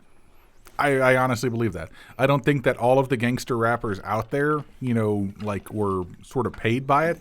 But I think what they honestly may have done was just started searching more for artists like that and then signed them and then promoted them as opposed to the more political, outspoken artists that were It's just like what you see these days. We watched a video about it earlier about how YouTube and Twitter and how the record companies will spend millions of dollars to make sure these new videos and these new artists have 1 billion views on YouTube and 80 million, like Katy Perry has something like 80 million Twitter followers, and it's easily provable that it's all marketing dollars spent to get these viewers.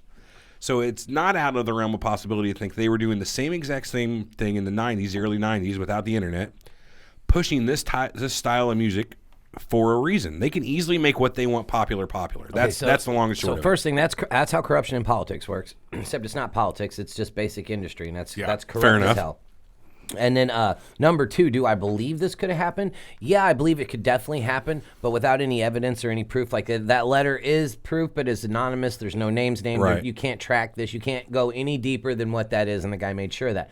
So with that being said, I got levels of conspiracies or levels of theories in my head, like 9/11, Sandy Hook. There's something up there that's just, look, I know that shit is what it is. And then you got the vibrations, the giants, and so I'm putting that at a level. You put this at plausible but unprovable. But unprovable without any more evidence. So it's there. It's not here. It's just at this middle level in my head. So I would say to have a meeting like this. Back to it again, and I'll use it. Here's why I have a little problems with it. One, to have a meeting like this makes that industry seem super self-important to themselves. You know what I mean? We have this kind of power, right? And here's what we're going to use it with.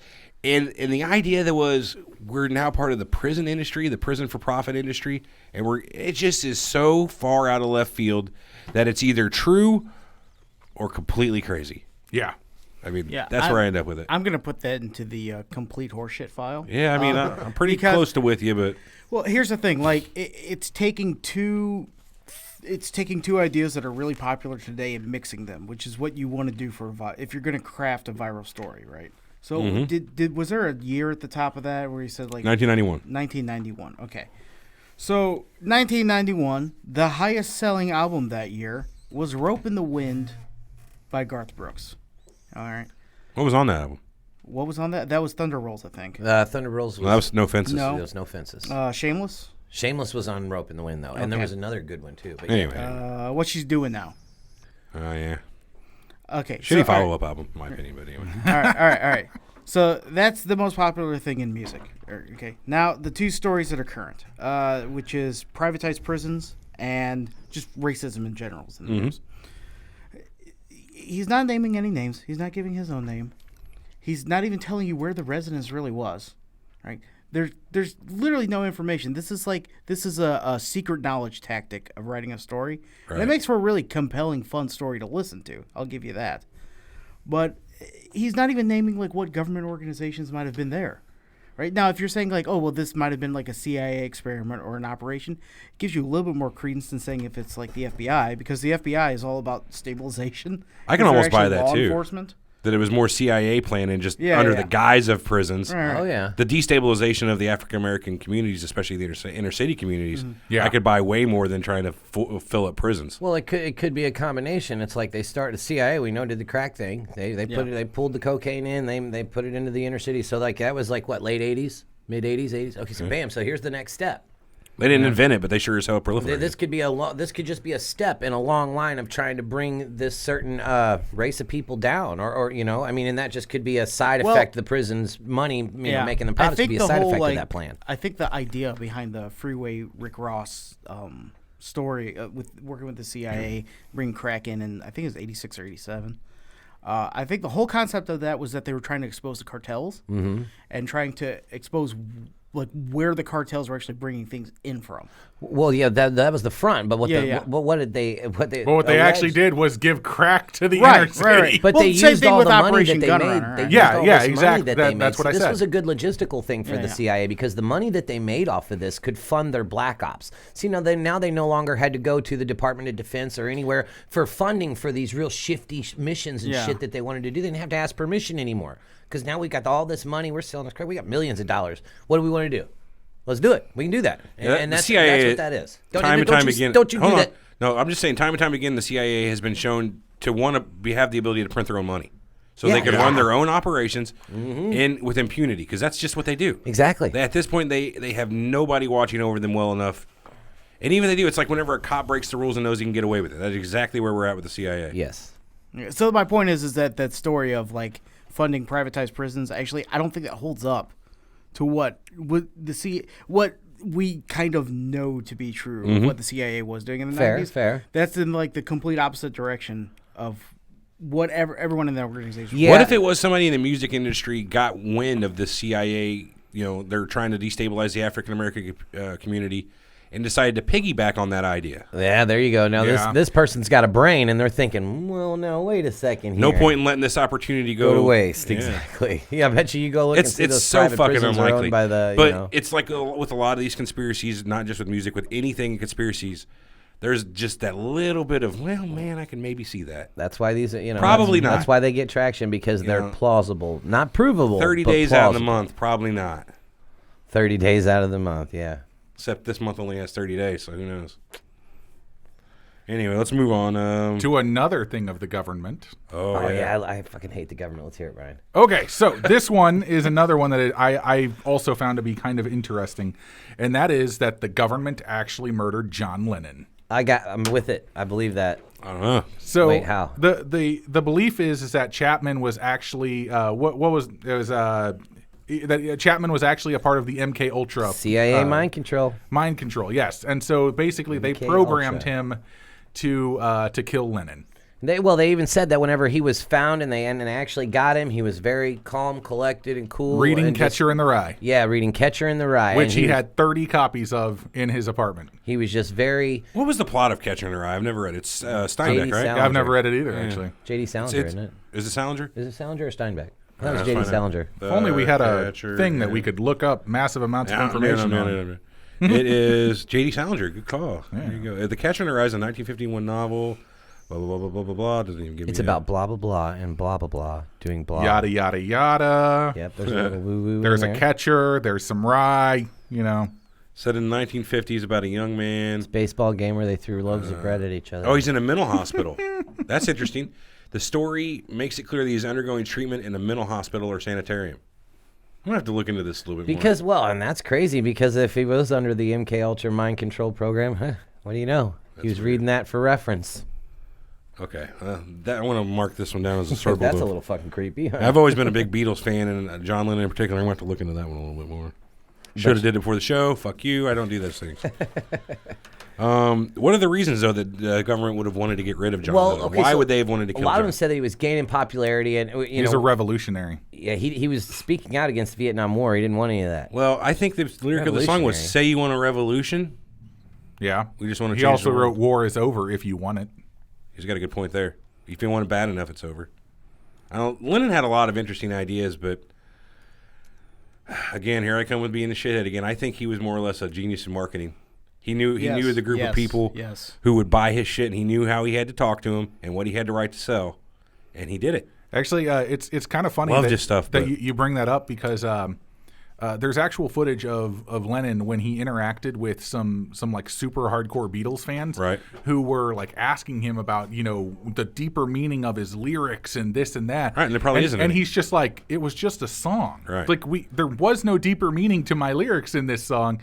It's like it was. I literally just put a thought together, and this is what it was. You know where this comes from. People think the Beatles are really fucking with you because they had the song "I Am the Manson Walrus." did it too. Well, like he firmly believed that the Beatles were giving him secret messages. So well, there was "I Am the Walrus." Everybody knows that song, right? But then there's a song on the White Album, "Glass Onion." Number nine. Well, that was on there too. But that was "Glass Onion" on the White Album says, "Here's another clue for you all: the walrus was Paul." There's just all kinds of little things they add in. And Lennon actually spoke later on for "I Am the Walrus." The entire reason to why he wrote the song was because he found out that a school in Liverpool the teacher was actually using Beatles lyrics to like talk about poetry and like that kind of stuff to find like deeper meanings in the lyrics. And so he was like, what is the most like insane sort of song that I can put together that makes zero sense just to kind of mess with these sitting people? On a cornflake. So that's why he wrote it. That's why he said cuckoo cuckoo. Like literally the lyrics to that song don't make sense. And here's another reason why I think John Lennon wasn't all he was publicly cracked up to be. If you ever read any biographies about him, the guy was a cockhead Yoko for one. Oh yeah. Well, he was deserved. He was constantly like anytime that no he got woman drunk, deserves the kind of beatings she took over from him. Anytime he got drunk, he turned violent. Like there were times that he attacked Brian Epstein, their manager. Right. Punched a couple of other people. It's also rumored that he and Brian actually shared a homosexual relationship for a brief period. I mean, you gotta do what you gotta do. But I got. But here's I read different strokes for different. I remember folks, reading man. a biography in I'd say mid-90s about John Lennon. There was a story in about they had an apartment in New York, no big deal. They had a bedroom though that was decked out completely white. The carpet was white, everything was completely white. So you're familiar with the bedroom? Yeah. There was a story one time he went in there and found just one of her long black hairs laying on the bed. He went into the kitchen, grabbed her by the hair, drug her down the hallway, and just kept, smoking her head into the bed, saying, what are you letting this kind of shit happen for? He had a very violent temper, and it's well known that the rest of the Beatles have talked about it. So, which is exactly why he is by our records. See, but that's the thing is that I believe that most of Lennon's music was him trying to work out those demons when it comes to the later stuff of the Beatles. So. I mean, Van Gogh cut his ear off, but he also did good paintings. Artists are fucked up people. He did cut his own ear. Or is that John Lennon was too busy beating Yoko to steal other people's ideas? It could be too. Because why didn't he beat her when she sang? That would have made more sense. I know, right? Because she totally ruined that Chuck Berry moment. Jesus, God that dang, is bad. That's terrible. She's so bad. She still didn't deserve to be beat. I'm throwing that out there. Okay, yes, I'm not advocating for spousal abuse, but come on. But I mean, even John's first wife said that he would get violent with her too. So yeah, I don't believe he ever hit the kids though. So all right. So back to the conspiracy. Yeah, sorry. My biggest qualms with the government killing John Lennon because he was a revolutionary is because he wasn't a revolutionary. Like, have you ever actually? He was a perceived revolutionary. Yes. Have you ever actually looked at the lyrics to Revolution? You say you want a revolution. Well, we all want to change the world, but when you talk about destruction, don't you know that you can count me out? But if you want money for people with minds that hate, all I can tell you is that you go. He was literally not a revolutionary at all. Peaceful protest, no destruction. Count me out. Right. Let's have a love-in. Let's take a knee. Right. And his protest too soon. Oh, sorry. And his protests were staying in bed. I mean, he literally wasn't even on the lines with people putting his name to any cause. Hey, Yoko, I got this plan to sell some records. Yeah. Let's have a love-in. Let's just sit here and Protest. Well, no, it was probably more like, this is what you're going to do, so Yoko. bad. It was more like, this is what you're going to do, Yoko. You're not going to go down there. You're not going to do your stupid fucking art. You're going to stay here in this bed with me. I wouldn't let her do her art either. I've heard her sing. And it is Worst not, I would Liverpool know. accent No. ever. Yeah, it wasn't great. You know what? He doesn't deserve a good one. Still, though, I love the Beatles. I love his contributions. And So- even though I make fun of his songs, he may not believe what he wrote, they were still greatly written songs. Yeah, I Dude still had appreciate talent. everything that the band did and what he did later on. But I gotta say, as far as like this theory goes, I still don't buy it. I think Well, Well, he Chapman did. was He just spoke crazy. out. He was really a big And he opponent was of the being war. investigated by the CIA at the time. That's true. and that's there provable. were a lot of people that were being investigated by the CIA. Fair I mean, enough. You know, I'll it's admit just that that, the right? CIA was on him They're because he wasn't cocksuckers. from I hate America, CIA. so that's why the CIA was really on him. Had he been in America, it would have been the FBI. But because he was from England, like that's why the CIA was there. And he was kicked out of the United States for a while, and then he came back again and all that kind of stuff. But it was kind of funny because that's one of the things that actually lends credence to the theory is that he was kicked out of the country, and then all of a sudden they're like, okay, fine, you can come back into the U.S. So he moves back, and then like a little bit later he gets killed. And so they were just like, well, we don't want to kill him there. It's like we'll kill him here in the U.S. So They're like, we don't want you here. Oh, that's cool. I'll just make all my music over here in Europe and sell it all over here. Well, wait a minute. Maybe we were being a little harsh. Come on back. You can come back.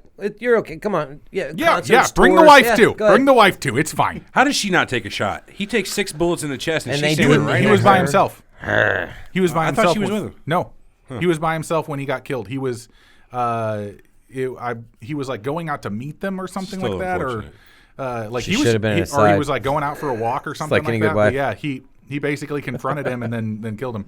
You can still go to the spot where Lennon died, and then near there in Central Park is where they have like the Imagine thing and all of that. But it's kind of it's a weird place to kind of go because you look at it and you're like, holy crap, like this dude died here. You know, it's a weird feeling. I want to throw out one more theory that I just came Go up for with. What if Yoko had something to do with it? Because Revenge he beat type the of shit out of her. Yeah. We all saw that movie. Who was that? Jennifer Lopez. That was a movie where she just beat her husband up because he beat her never for saw that. beat her for so long. Was it Jennifer Lopez? Yeah, that was Jennifer Lopez. What She was learned in that Krav movie? Maga in yeah, the movie. that's right. Yeah, what was the name of that movie? But that dude was I don't remember the name of the he movie. beat the It was- piss out of her. Yeah, he beat her up senseless, and then she like disappeared with his kid.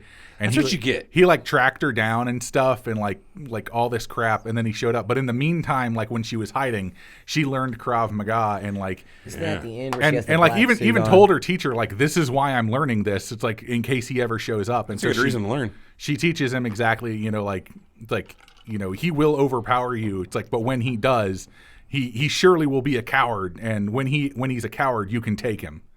It's like it's really interesting how it kind of all played out. It was a decent movie, not a can't great remember the movie, but name of it. I can poke one hole in your theory. Give it. David Chapman wasn't naked. Oh. If he was naked when he shot him, then yeah, Yoko's behind it. Everything's naked with Yoko. That's true. That's very true. And also, AZ She a Viking. nudist? I can tell you've been reading Ayn Rand. I am Rand. Ayn Rand, Ayn Rand. author. the movie was called Enough, starring Jennifer Lopez. Oh, No. thank you. Hey, thanks, Jonas. Yeah, and that's the one where she had the black suit at the back at the end, right? And she just beat the shit out of him in the house. Yes, Yeah, that beat was him such a- up. yeah, that that was was a good- awesome. that was a good Of course, flick. as we all know, pretty much every Krav Maga maneuver ends in a nut shot. So Yeah. It's true. Monkey is steals true. the peaches. I watched that with my wife, and she's like, she's like, I'm gonna do that to you. "Whoa, one day." whoa, calm down. This ain't that good of a movie." I have never beat you that hard. right. That hard. All right, let's I move on will to now. the king. The King. The yes. King. Oh. So this on, baby. this is the one that I researched the most. So I've always been a fan of Elvis ever since I was a kid. Me too, man. First records Uh-huh. I ever bought, 2 records I bought at a neighbor's garage sale. The gold records of Elvis and the gold records of the Four Seasons. And I listened to those constantly when I was a child. And I'm talking like 5 and 6 years old here, of just like learning that music inside and out. It definitely put me on my path of being the musician that I am today. So I've always heard the National Enquirer stories about Elvis being Elvis's alive wife and- talking about Elvis doing this and that. Yes, Yeah. yes. So there's always that kind of thing. So I ended up going and looking at some of the pieces of evidence that people have presented to actually showcase that why Elvis is actually still alive. And I have like a list of these right here. Okay. Let's hear 'em. So I love lists. So Elvis apparently died August 16th, 1977 at the age of 42 in the bathroom at Graceland. I forgot the name of the book he was reading. I don't remember, Jake, because we talked about it back in August when we did this episode. But he went up there to read a book. It was some kind of Christian book, and then they found him dead. He wasn't actually on the toilet. Where As they you always found him. hear, right? He was in the bathroom, so he was on the floor with the book next to him, and there's that. A heart attack or something? So that's point number one. It's the book on the Shroud of Turin. Yes. Yeah, there you go. So which was proved to be a fake. So number one, the cause of death was listed by Dr. Jerry Francisco as an irregular heartbeat. Well, that doesn't Yeah, an kill arrhythmia, you. right? That's So, all that is. well, an here's the arrhythmia. thing, though. An irregular heartbeat can only be determined in a living person. Right. Ooh, good point. So there's that. Yeah, that's true. Point number two. The autopsy that was performed was sealed by Vernon Presley until 2027. Which is his father, right? Yes. So Vernon Presley, being the father of Elvis, sealed the autopsy report.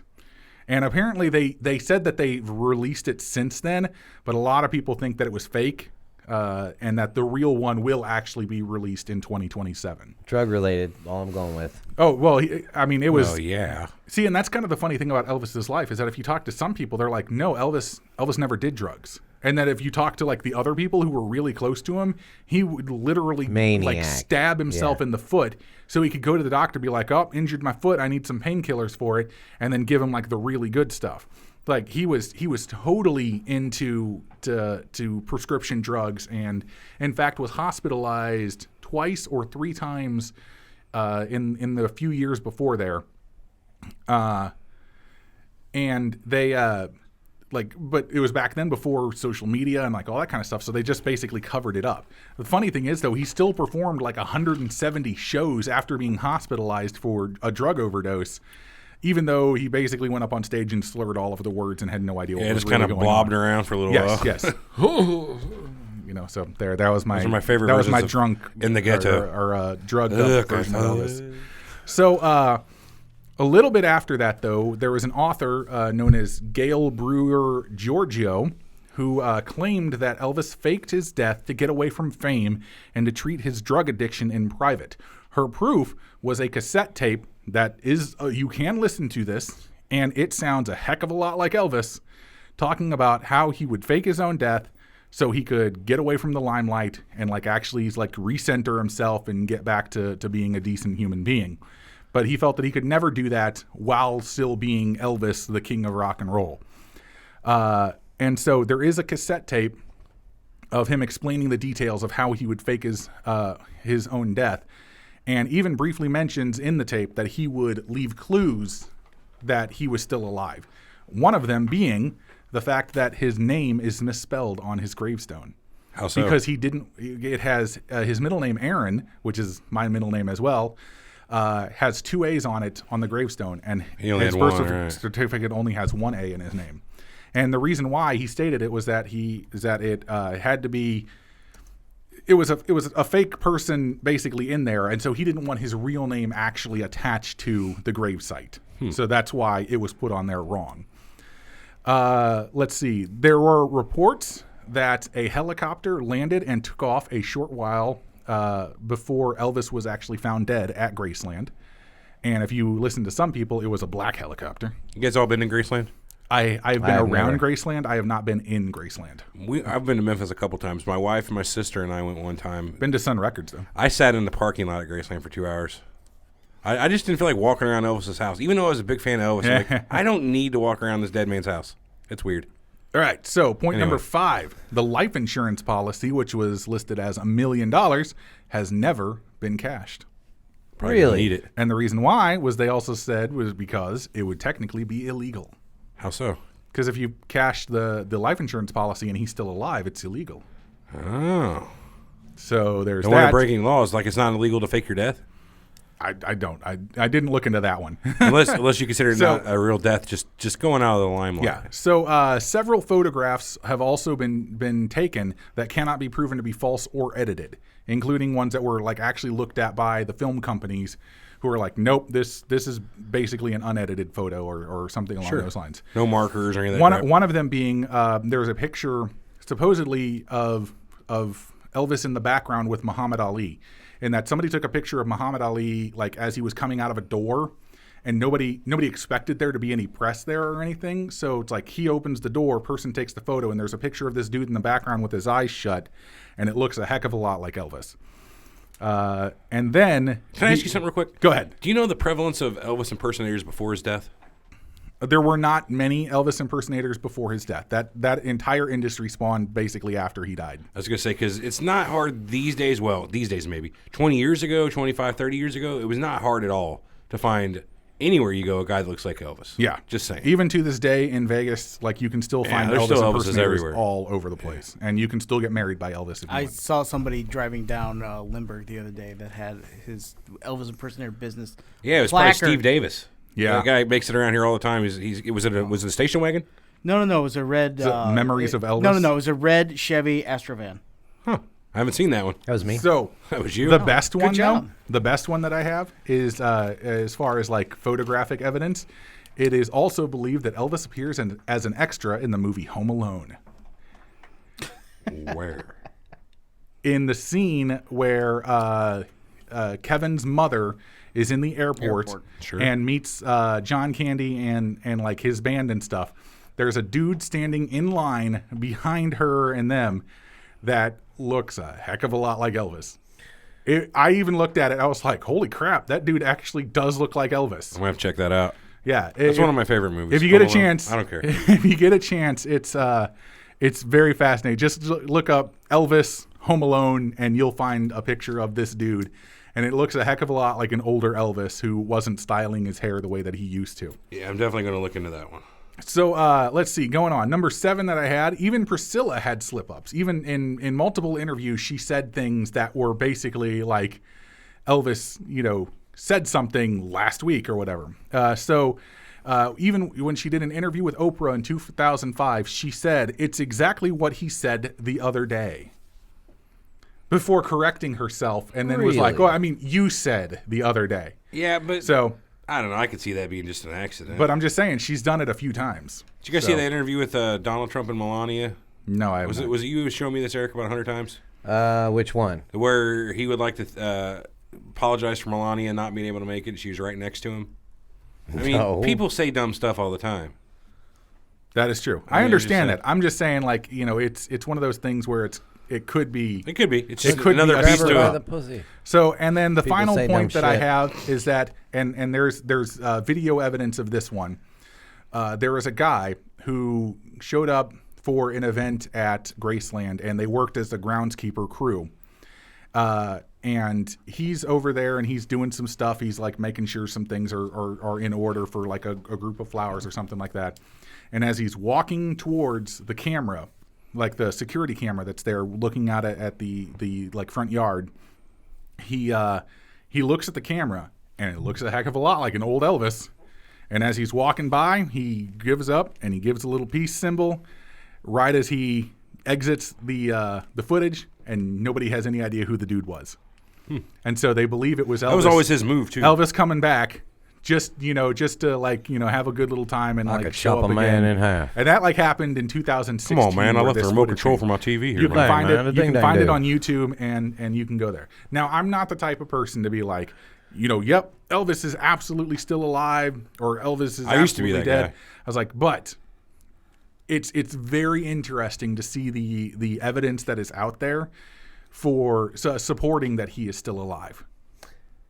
Yeah, I don't think he is, but No. There's a couple of reports that are saying that he faked his death, but then ended up dying later on, like in the early 2000s and like that kind of stuff. So it's still fascinating to me because the Jimmy, or I mean the Elvis thing has become like completely like a joke, really. Like the people who believe that Elvis is still alive, it's a complete joke. Yeah. It used to be kind of popular, and then it just sort of fell. It was the first conspiracy theory to really like just be massively made fun of. yeah, I would agree with that. But let's think about it like this. Elvis Presley was born in 1935. That he was. even if he didn't die then, if he was still alive, he'd be, what, 82 today? Yeah. Yeah. I mean, it's unlikely that he would have lived this long anyway, living the life he lived. Well, that's what I was saying, is that it's believed that, if he was still alive, then He'd be dead. He'd be really old. So, If he was still alive, he'd be dead. so yeah, but that's all I got. That's the evidence that I have for Elvis being alive still. I'm not going to say it's true or not, You never know. He might have lived. I mean, because there's always the possibility. let me give you a little insight in what it feels like to be famous, okay? We are on probably the biggest podcast you've ever heard of. See, look. So I just looked up the Home see? Alone scene. Holy crap, Brian! You're right. It great. totally looks like him. See, But I can understand how Elvis would be tired of, or anybody for that matter, tired of their fans constantly trying to contact them or connect with them in one way or the other. yes, And granted, we're not a big podcast, but I can see if you have 20 million people at all times wanting to pull your clothes off of you, yes. where killing you or making it look like you died would seem like a good way out. I want to live. I want to enjoy the money I've made, but I don't need this fame anymore. Yeah. I don't know. I So- can see it. I can see it. So I can move on to another thing here, and I put this one purely in here. It's not necessarily a conspiracy theory, but this is something that I've always liked, and I just wanted to bring this one up. So have you guys ever heard of a guy named Jimmy Ellis? I have not. So Jimmy Ellis was born in No, I do. he was born February 26, 1945 in Mississippi, but he grew up in Orrville, Alabama, which is right next to Salem, Alabama? I don't know. Selma, Alabama. Selma. That's right. Selma, yeah. So he always loved music growing up, and he was always a talented singer. The only problem was that he sounded exactly like Elvis. So he ended up sort of giving up on his dream for a little bit of becoming a musician, became a successful horse trainer and breeder, even raising like 3 world champion horses, like, top level stuff here. Then he was like, you know what? I'm not happy with this. I'm going back to my first love. And he goes back to music. So he quits his job and he tries to get a record deal, but nothing ever really seemed to pan out for him because this was in the early 70s, mid 70s. And they were like, well, we already have an Elvis. We don't need another one. Right. So then Elvis dies 77, and shortly afterwards, the previous person who I brought up that has the tape of Elvis claiming to fake his own death wrote a book called Orion. And Orion is a fictionalized story. It's not actually about Elvis, about a famous musician or singer who fakes his own death, goes away for a while, gets himself in order, and then decides to come back wearing a mask and goes under the name Orion. She calls Jimmy Ellis and his management company and says, hey, your dude sounds exactly like Elvis. Let's put a mask on him, kind of style his hair the same way, have him wear like the goofy outfits, and we'll have him go out and tour and like record albums like that. And so they're like, deal, cha-ching. They did it. And so they put the dude in the mask and like all that kind of stuff. He goes out. Over his life, he records 11 albums as this character Orion until eventually he takes off his mask and everybody's like, oh, okay, that dude doesn't actually look like Elvis. So mainly he was like 6 inches taller than Elvis, had a different eye color and all that. But he sounded exactly like him. So he finally ends up retiring, and he goes back to Alabama, starts a pawn shop, where he is tragically killed December 12th, 1998, by somebody who robbed his pawn shop and shot him to death. Now, this is just one long little history story. So here's where my favorite part of this story comes into play. This guy, he ended up looking into sort of his background because he knew who his mother was and he didn't know who his father was. So he ended up tracking down his birth certificate in Mississippi. And in Mississippi, it has his mother's name listed, and as the father's name, it has it listed as Vernon. Dun dun dun. I don't know the connection there. Vernon Presley was Elvis's father. Oh, okay. And he was known to travel around a lot. And so the theory goes that he traveled to this place in Mississippi, found Jimmy's mom, banged her, impregnated her, And she produced little Jimmy Ellis, and she moved to Alabama to kind of like get away from everything in her hometown. I could easily buy that. Yeah, So- no, totally. But here's kind of the funny thing is that if you look at a picture of Jimmy Ellis and you look at a picture of Vernon Presley, it matches pretty darn well. It's like Dwayne Johnson in The Rock. Elvis looked like his father, or looked like his mother, and not like his father. Also, weird side note: Elvis also had a twin who died in birth. So I knew that. So weird messed up thing there too.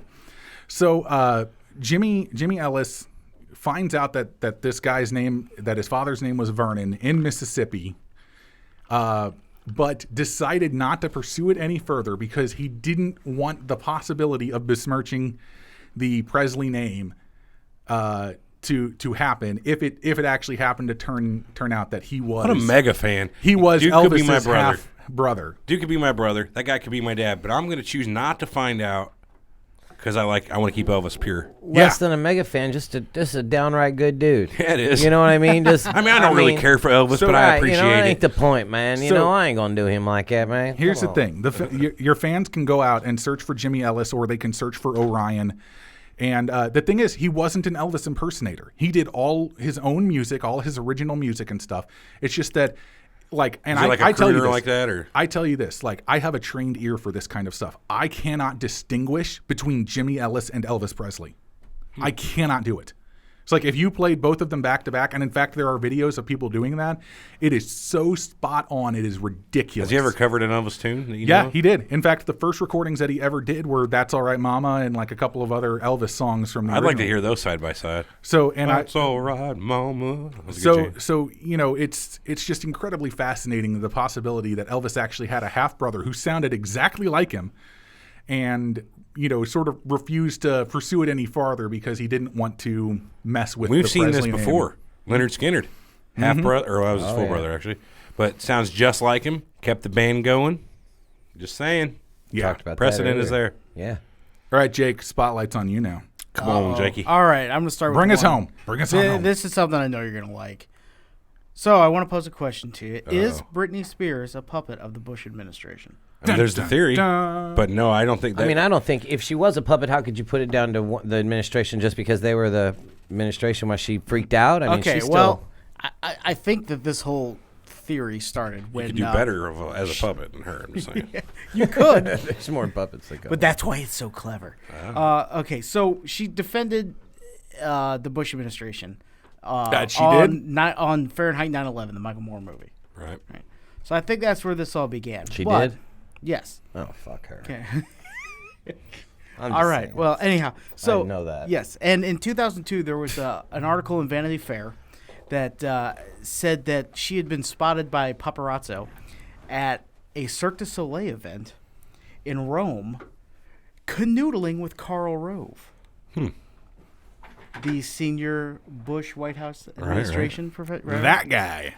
Okay, so Canoodling. right. So the theory proposes that Karl Rove approached her and put her on payroll to basically like do crazy shit every time the Bush administration needed the media. She's a walking false flag, is what you're saying? She is a false. So, That's okay, good. So here's okay. I like these are the coincidences. All right. So in January of 2004, the Bush administration had their first kind of really big scandal, which was the Valerie Plame thing. The CIA. There was a CIA leak that named this author as a CIA operative. Ooh. And it published a letter where she. In the letter, she suggests that her husband is not brought into an operation, and it's a whole big thing. You could do a story on its own on it, and it's really just not that interesting. But the story that came out there was when. Do you remember when she married Jason Alexander for like 2 days? Wait. From Seinfeld? The yes. guy? Yeah, She married Jason Alexander? I did for not know 55 hours. Wow. I didn't know that. Right. So okay. that. I remember when she got married Yes. to like a childhood friend for like 2 days. But I don't remember George from Seinfeld. No, that was him. His name is also Jason. Oh, okay. Alexander. I was going to I'm say. fucking with you. I was sorry. like, I do remember something about a short-lived marriage she got annulled, but I Yeah. don't remember George. That's even more hilarious. Yeah. No, I'm just messing with you. Well, That's okay. funny. Then in 2006, There's got to be pictures of this. I'm looking for 'em. I was taking you way too seriously. I'm like, wow. My bad. Sorry. That's great. I should have had a bigger shit-eating grin on my face. Well, I would like to point out That's Jason heavy Alexander over. is his stage name. It is not his real name. Fair That's enough. that's George Costanza's real name's not Jason Alexander. Yeah, Like, What that is was his it? stage name. Let me look it up. makes sense. There's not a lot of two first namers out there. You know what I mean? They're legit. Jason Alexander. That's 2 first names. Yeah. You don't get famous generally and have that before. His original name is Jason Greenspan, but he goes by the stage name Jason Alexander because Then- there was already a Jason Greenspan on in the famous for the pancake Screen cook. Actors Guild. Pancake cook. Yeah. Making that up. I That don't still doesn't explain how Engelbert Humperdinck got the stage name of Engelbert Humperdinck, but anyway. Humperdinck, I thought that was Humperdinck. his real name, wasn't it? No, not at all. His name is Jerry Dorsey. Jerry Dorsey? I did Jerry not know Dorsey. that. Yeah. Prince Humperdinck. Yeah. Different Prince Humperdinck. Different Humperdinck. So now April 2006, the Bush administration's approval rating bottoms out at like 36% or something. So what was Britney Spears' little story then? Her kids were taken away from her Oh, yeah, I for a remember weekend, and she was investigated for being a terrible parent because the paparazzi had taken pictures of her with her kids on her lap driving.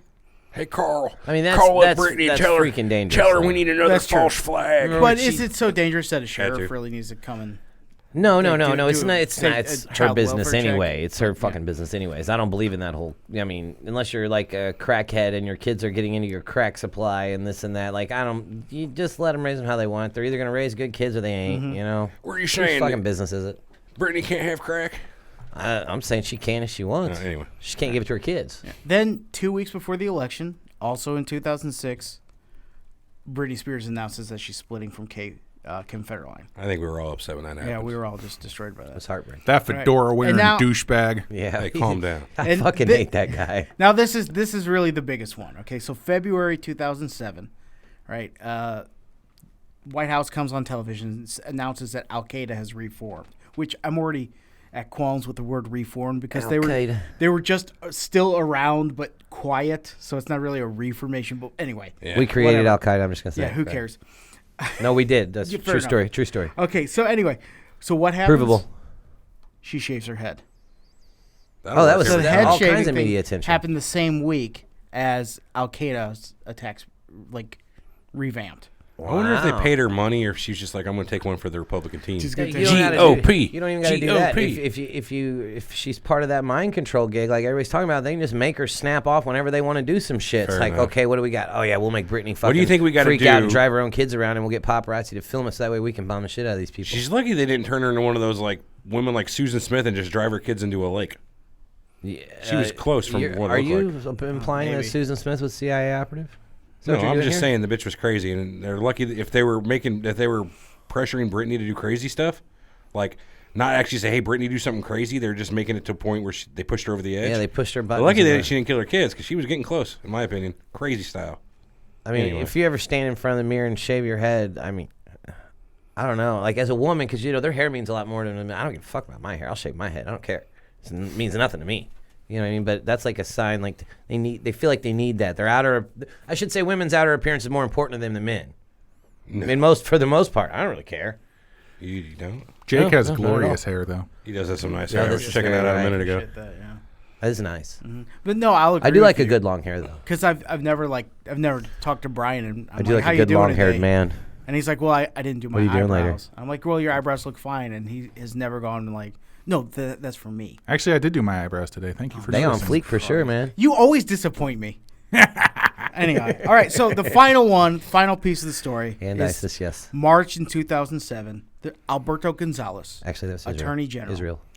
fires 8 U.S. district attorneys, and Britney Spears leaves rehab to run around with a second-rate rocker, Jason Filyaw. Never heard of him. Again, see, No. I don't even remember that part of the story. Me either.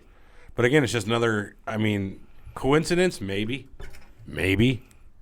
But that's not a bad idea. Think about it. If you're the government and you do false flags, if that's a real thing, and jury's still out there. I know Eric's all over false flags, Sandy Hook, whatever. Why not have a couple celebrities that are close enough? You know, every time they do something as headlines, just treat them like a tool at that Yeah. point. We need another false flag. Go put another 50 cents in the Britney machine.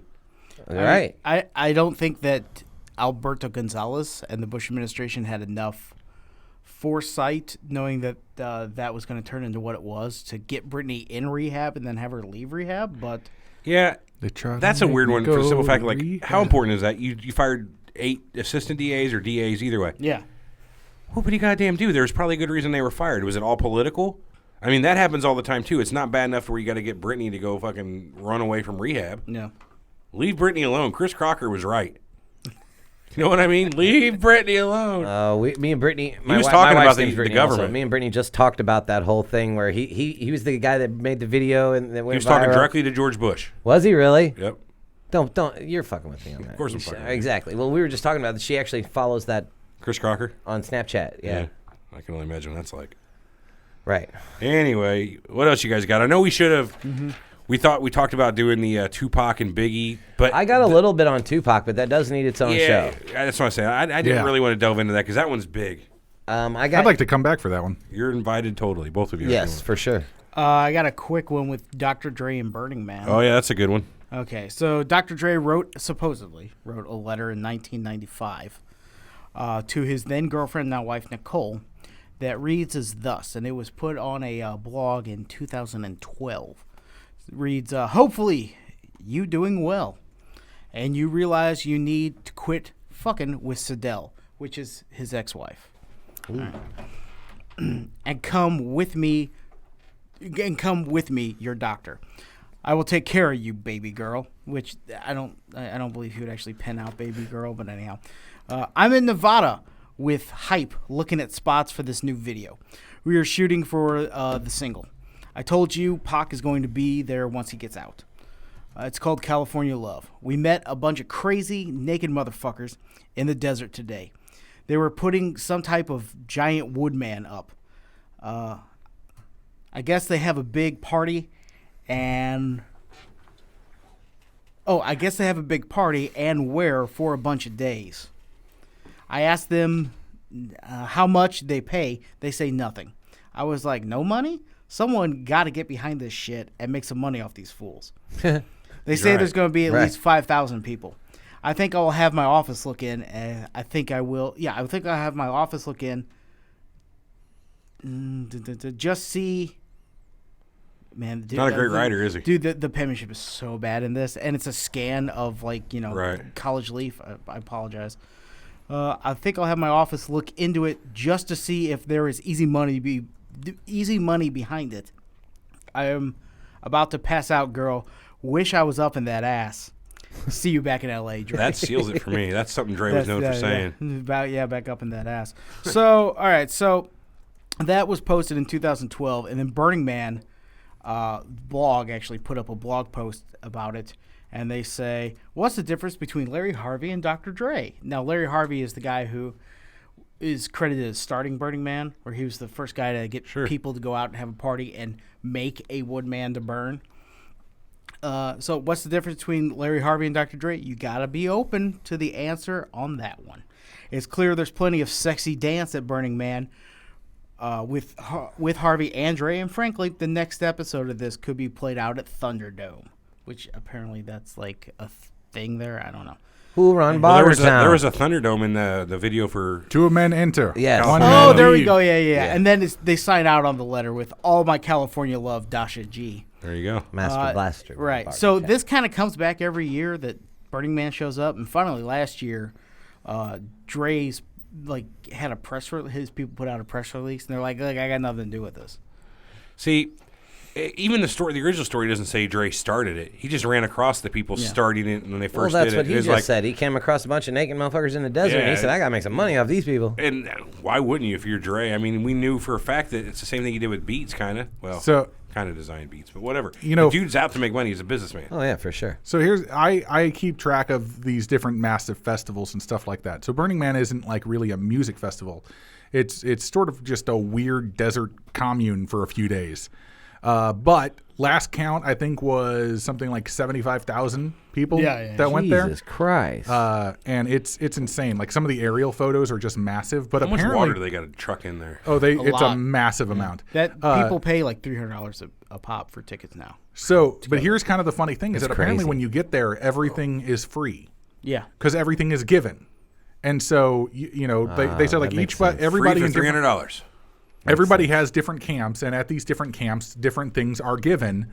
And so it's like, if you want to go get some food, you've got to go to the food camp, and then they just give you food. If you want to go somewhere else, you can do that. Apparently, in the last few years, there's also been a Love Dome. Nice. So Yeah, if you want so to go basically get it's- some dome, never mind. Is there like a Camp I bet Wheatville? she gives great helmet. Yes. Actually, I see last a Schwartz year, is as big as mine. last year was the first year where people showed up and they started handing out Plan B. Oh snap! That's Yeah, a it good was idea. pretty So awesome. it's I Desert went to- Woodstock is what this is. apparently, it sort of turns into a giant commune orgy. So It's Desert Well, Woodstock. now I've been to a Yeah. few music festivals. I went to Swagstock about 4 or 5 different times, and the Swag is just like a cover band for the Grateful Dead. St. Louis local. Well, yeah, but they had them in Lake of the Mount Zoe, Ozarks, right. and then Zoe. Yeah, so I went to a few different ones actually, and it was pretty cool. It wasn't like it was free. We did pay a cover ticket. It was like $35 a person to get in there, and it was like Stay there for 2 days or whatever. 3 or 4. Yeah, you get the little stamp on your wrist, and but it was real cool because in the way that like you were saying, there was like different like. It was almost like towns. Like they had one town that was where you go and buy all your little clothes at. It was just like one dirt road that inside this big camp. Shakedown Street. Yes, exactly what it was called actually. Yeah. And then there was another spot where you could go and this chick was selling grilled cheeses for $1. And then It's the parking lot scene of a Grateful Dead show it turned into was a really row. really cool. Yeah. You know what I mean? It really was like it's like you don't see that type of shit anywhere else. Like it was I'd never experienced that before Fair and, enough. and haven't experienced it since. You've never been to a Dead show though, have you? No, I've been to a Let's see. Swag show. Yeah, well. Yeah. The only other part of this is that in 1995, Burning Man's lease for the festival was up, and they were having trouble like paying for it. And this can be like documented because they put ads out just saying like, "Hey, we're having trouble getting money for this," so they were pre-selling tickets. And this article, the blog post from 2012 that put up the letter, claims that that Dr. Dre actually fronted the money for it in exchange for a cut of the ticket sales. But Dre's people had put out a press release, and they're like, "Nope, letter's complete bullshit. It's all bullshit." We didn't do it. Yeah. I don't doubt it. I mean, you see that all the time. People just making up shit for whatever reason. If it's for attention, if it's for money, people make shit up. It just happens. All right, you guys got any other interesting music shit that we want to cover for this edition of Music Conspiracies? Because I can tell you right now, this isn't There's going to gonna be last. more, yeah. yeah, we could easily go into a bunch of stuff. I mean, I know I had notes here for. We're already 2 hours deep. Yeah. I'm I've good- already I'm had good stuff with for the cutting it. Billboard music we didn't charts and how cover BS they are, Billboard, yeah. how messed up copyright laws are. It's like, yeah, I mean, all sorts of stuff that I could easily get into. Jay-Z's We a did- time-traveling vampire. Yeah, we we forgot didn't do about that that. one. Next time on that yeah, one. next time. That's a good one. and basically Damn. the entire history of the Happy Birthday song. So Oh yeah. That. Yeah, we'll get to that next time. I've read about. We'll have to that. do this again. That's interesting. Definitely. Yeah, we'll give it a couple months. Let the dust settle, and we'll get back and do it again. Definitely. So shout out to my old school buddy from way back in the day, Johnny Wells. What's up, dude? And then I also wanted to rate up, the Happy? show. Does everyone want to rate the show? I feel like it was about an 8. I'm gonna give it my standard 7.5. Fair enough. Anything I'm on, I always bring it down at least a half a star. So 7 for him, I guess. Okay. I'll give it an 8. This felt really good to me. I liked it. I liked it. Chat, what do you say? We'll get your opinions there. Next week, we still don't know what we're doing, do we? No, we don't. Actually, next week you're going to be out of town. So Oh yeah. So we'll have to record an episode during the week. There will be no That or live we'll take stream off next next week. weekend. That's fine. I'll put you on the schedule. we got to go down. We'll be in DeCoin a fair amount this week, at least a day or two. Right. So I don't know if we'll get a chance to record a show this week. Okay. There's Well, a half, maybe there's a not. 50-50 shot there might not be a show But next week. it's my 10-year anniversary. I'll be out of town next week, so Yeah, I you will gotta be do that. recording a show. So, all right, cool. What do you guys got? Tell them a little bit about your podcast, how they can Yeah, find definitely. it. Up What it. kind of Bring it. shows So you guys got? our podcast is There's called trillions Follow of the people Sound. listening right now. You can find it at followthesoundpodcast.com, or you can go to our group on Facebook, which is called Follow the Sound. We try to just discuss anything involving the world of music, just anything really. The main types of shows that we do are we do a music history show pretty much every week. Just covering this week in music history, similar to This Day in History, like one of our other shows, but this week in music history. And then we also do album reviews, concert reviews. If just an artist in general, we'll review their music, but we will do a full album review. We'll take an album from a band, and we'll go through track by track, listening to it, and then actually giving a review of each individual song, and then talk about how it all fits together and stuff. It's like, I have not found any other music podcast out there that do anything like that, and that's what I love. I love sort of the complete package of an album put together. It's like a single can be good, but the rest of the album can suck. I'm the same way. I love to listen to an entire album. I'm not a guy that does singles. I'll take an album and start it, and I will learn that entire goddamn album. Yeah, exactly. For me, that's the way music should be. And it's not that way anymore, sadly. But it's not, and that's actually one of the things that we can talk about with the Billboard charts later on. On a future episode, but yeah, digital download killed the CD industry. You can find us on Facebook on our group and our page and stuff. But I try to post stuff pretty regularly, either shows or just other content that happens to come up, just music stuff in general. But yeah, music is one of my all-time passions, and so I was psyched when I actually got a chance to do this podcast. So one of these days we'll finally get together and do that Grateful Dead album review that we were going to do. We just never got together for that. Never got around Europe for '72. It, so. Yeah, that's a good album. It was a good album. Yeah. So we should just do it live here, and then you can share it. Shit, well, maybe next time we do the music cast, we'll do a crossover on your show and review that album, and then we'll do Surreal Talk or something right after, do Music Conspiracy. Sounds good to me. Let's do it. We'll have to get here fucking early that day or something. But well, as long as it's the weekend, I'm fine. Yeah, I hear you. So you can follow Brian and Jake on Twitter at twitter.com/follow the sound. I follow the sound. Oh, shit, there is an I there. I follow the sound. At I follow the sound. Let Brian do this. You got bad eyes. Yeah, that's fine. Fair enough. But yeah, but our website, of course, once again, is follow the sound podcast.com. We have a ton of shows that people can listen to, and just pick and choose what you like. I personally love our music history episodes. They're more like this with our other co-host, Greg. It's just usually the three of us talking about just anything that happened in music history that we want to discuss. And Jake usually picks like the best, weirdest stories, and that's why when you guys were like, "Hey, you want to come on?" I was like, "I got to bring Jake. I got to bring him because this is going to be good." So, thanks for coming on, guys. We appreciate it. Yeah, it's definitely. Been a fun show. Yeah, Can I throw like a real quick? Do what you gotta do. Right. Yeah, definitely plug it. So I've got a charity Twitch stream coming up on Veterans Day. And I don't have all the details, but I'm sure Brian's going to let me borrow Follow Sound to throw those out. Yeah, I let him do that anytime. So if you look at us on Twitter, I'll have more details. What are you playing? That's a good question. Probably going to be PUBG, but it might be the new COD. I don't really know. The World War II one? Yeah, it's kind of blowing up and getting bigger than we had anticipated. So, it's going to have to move fast. I got some opinions on World War II COD game, but we'll talk about that later after the show. Fair enough.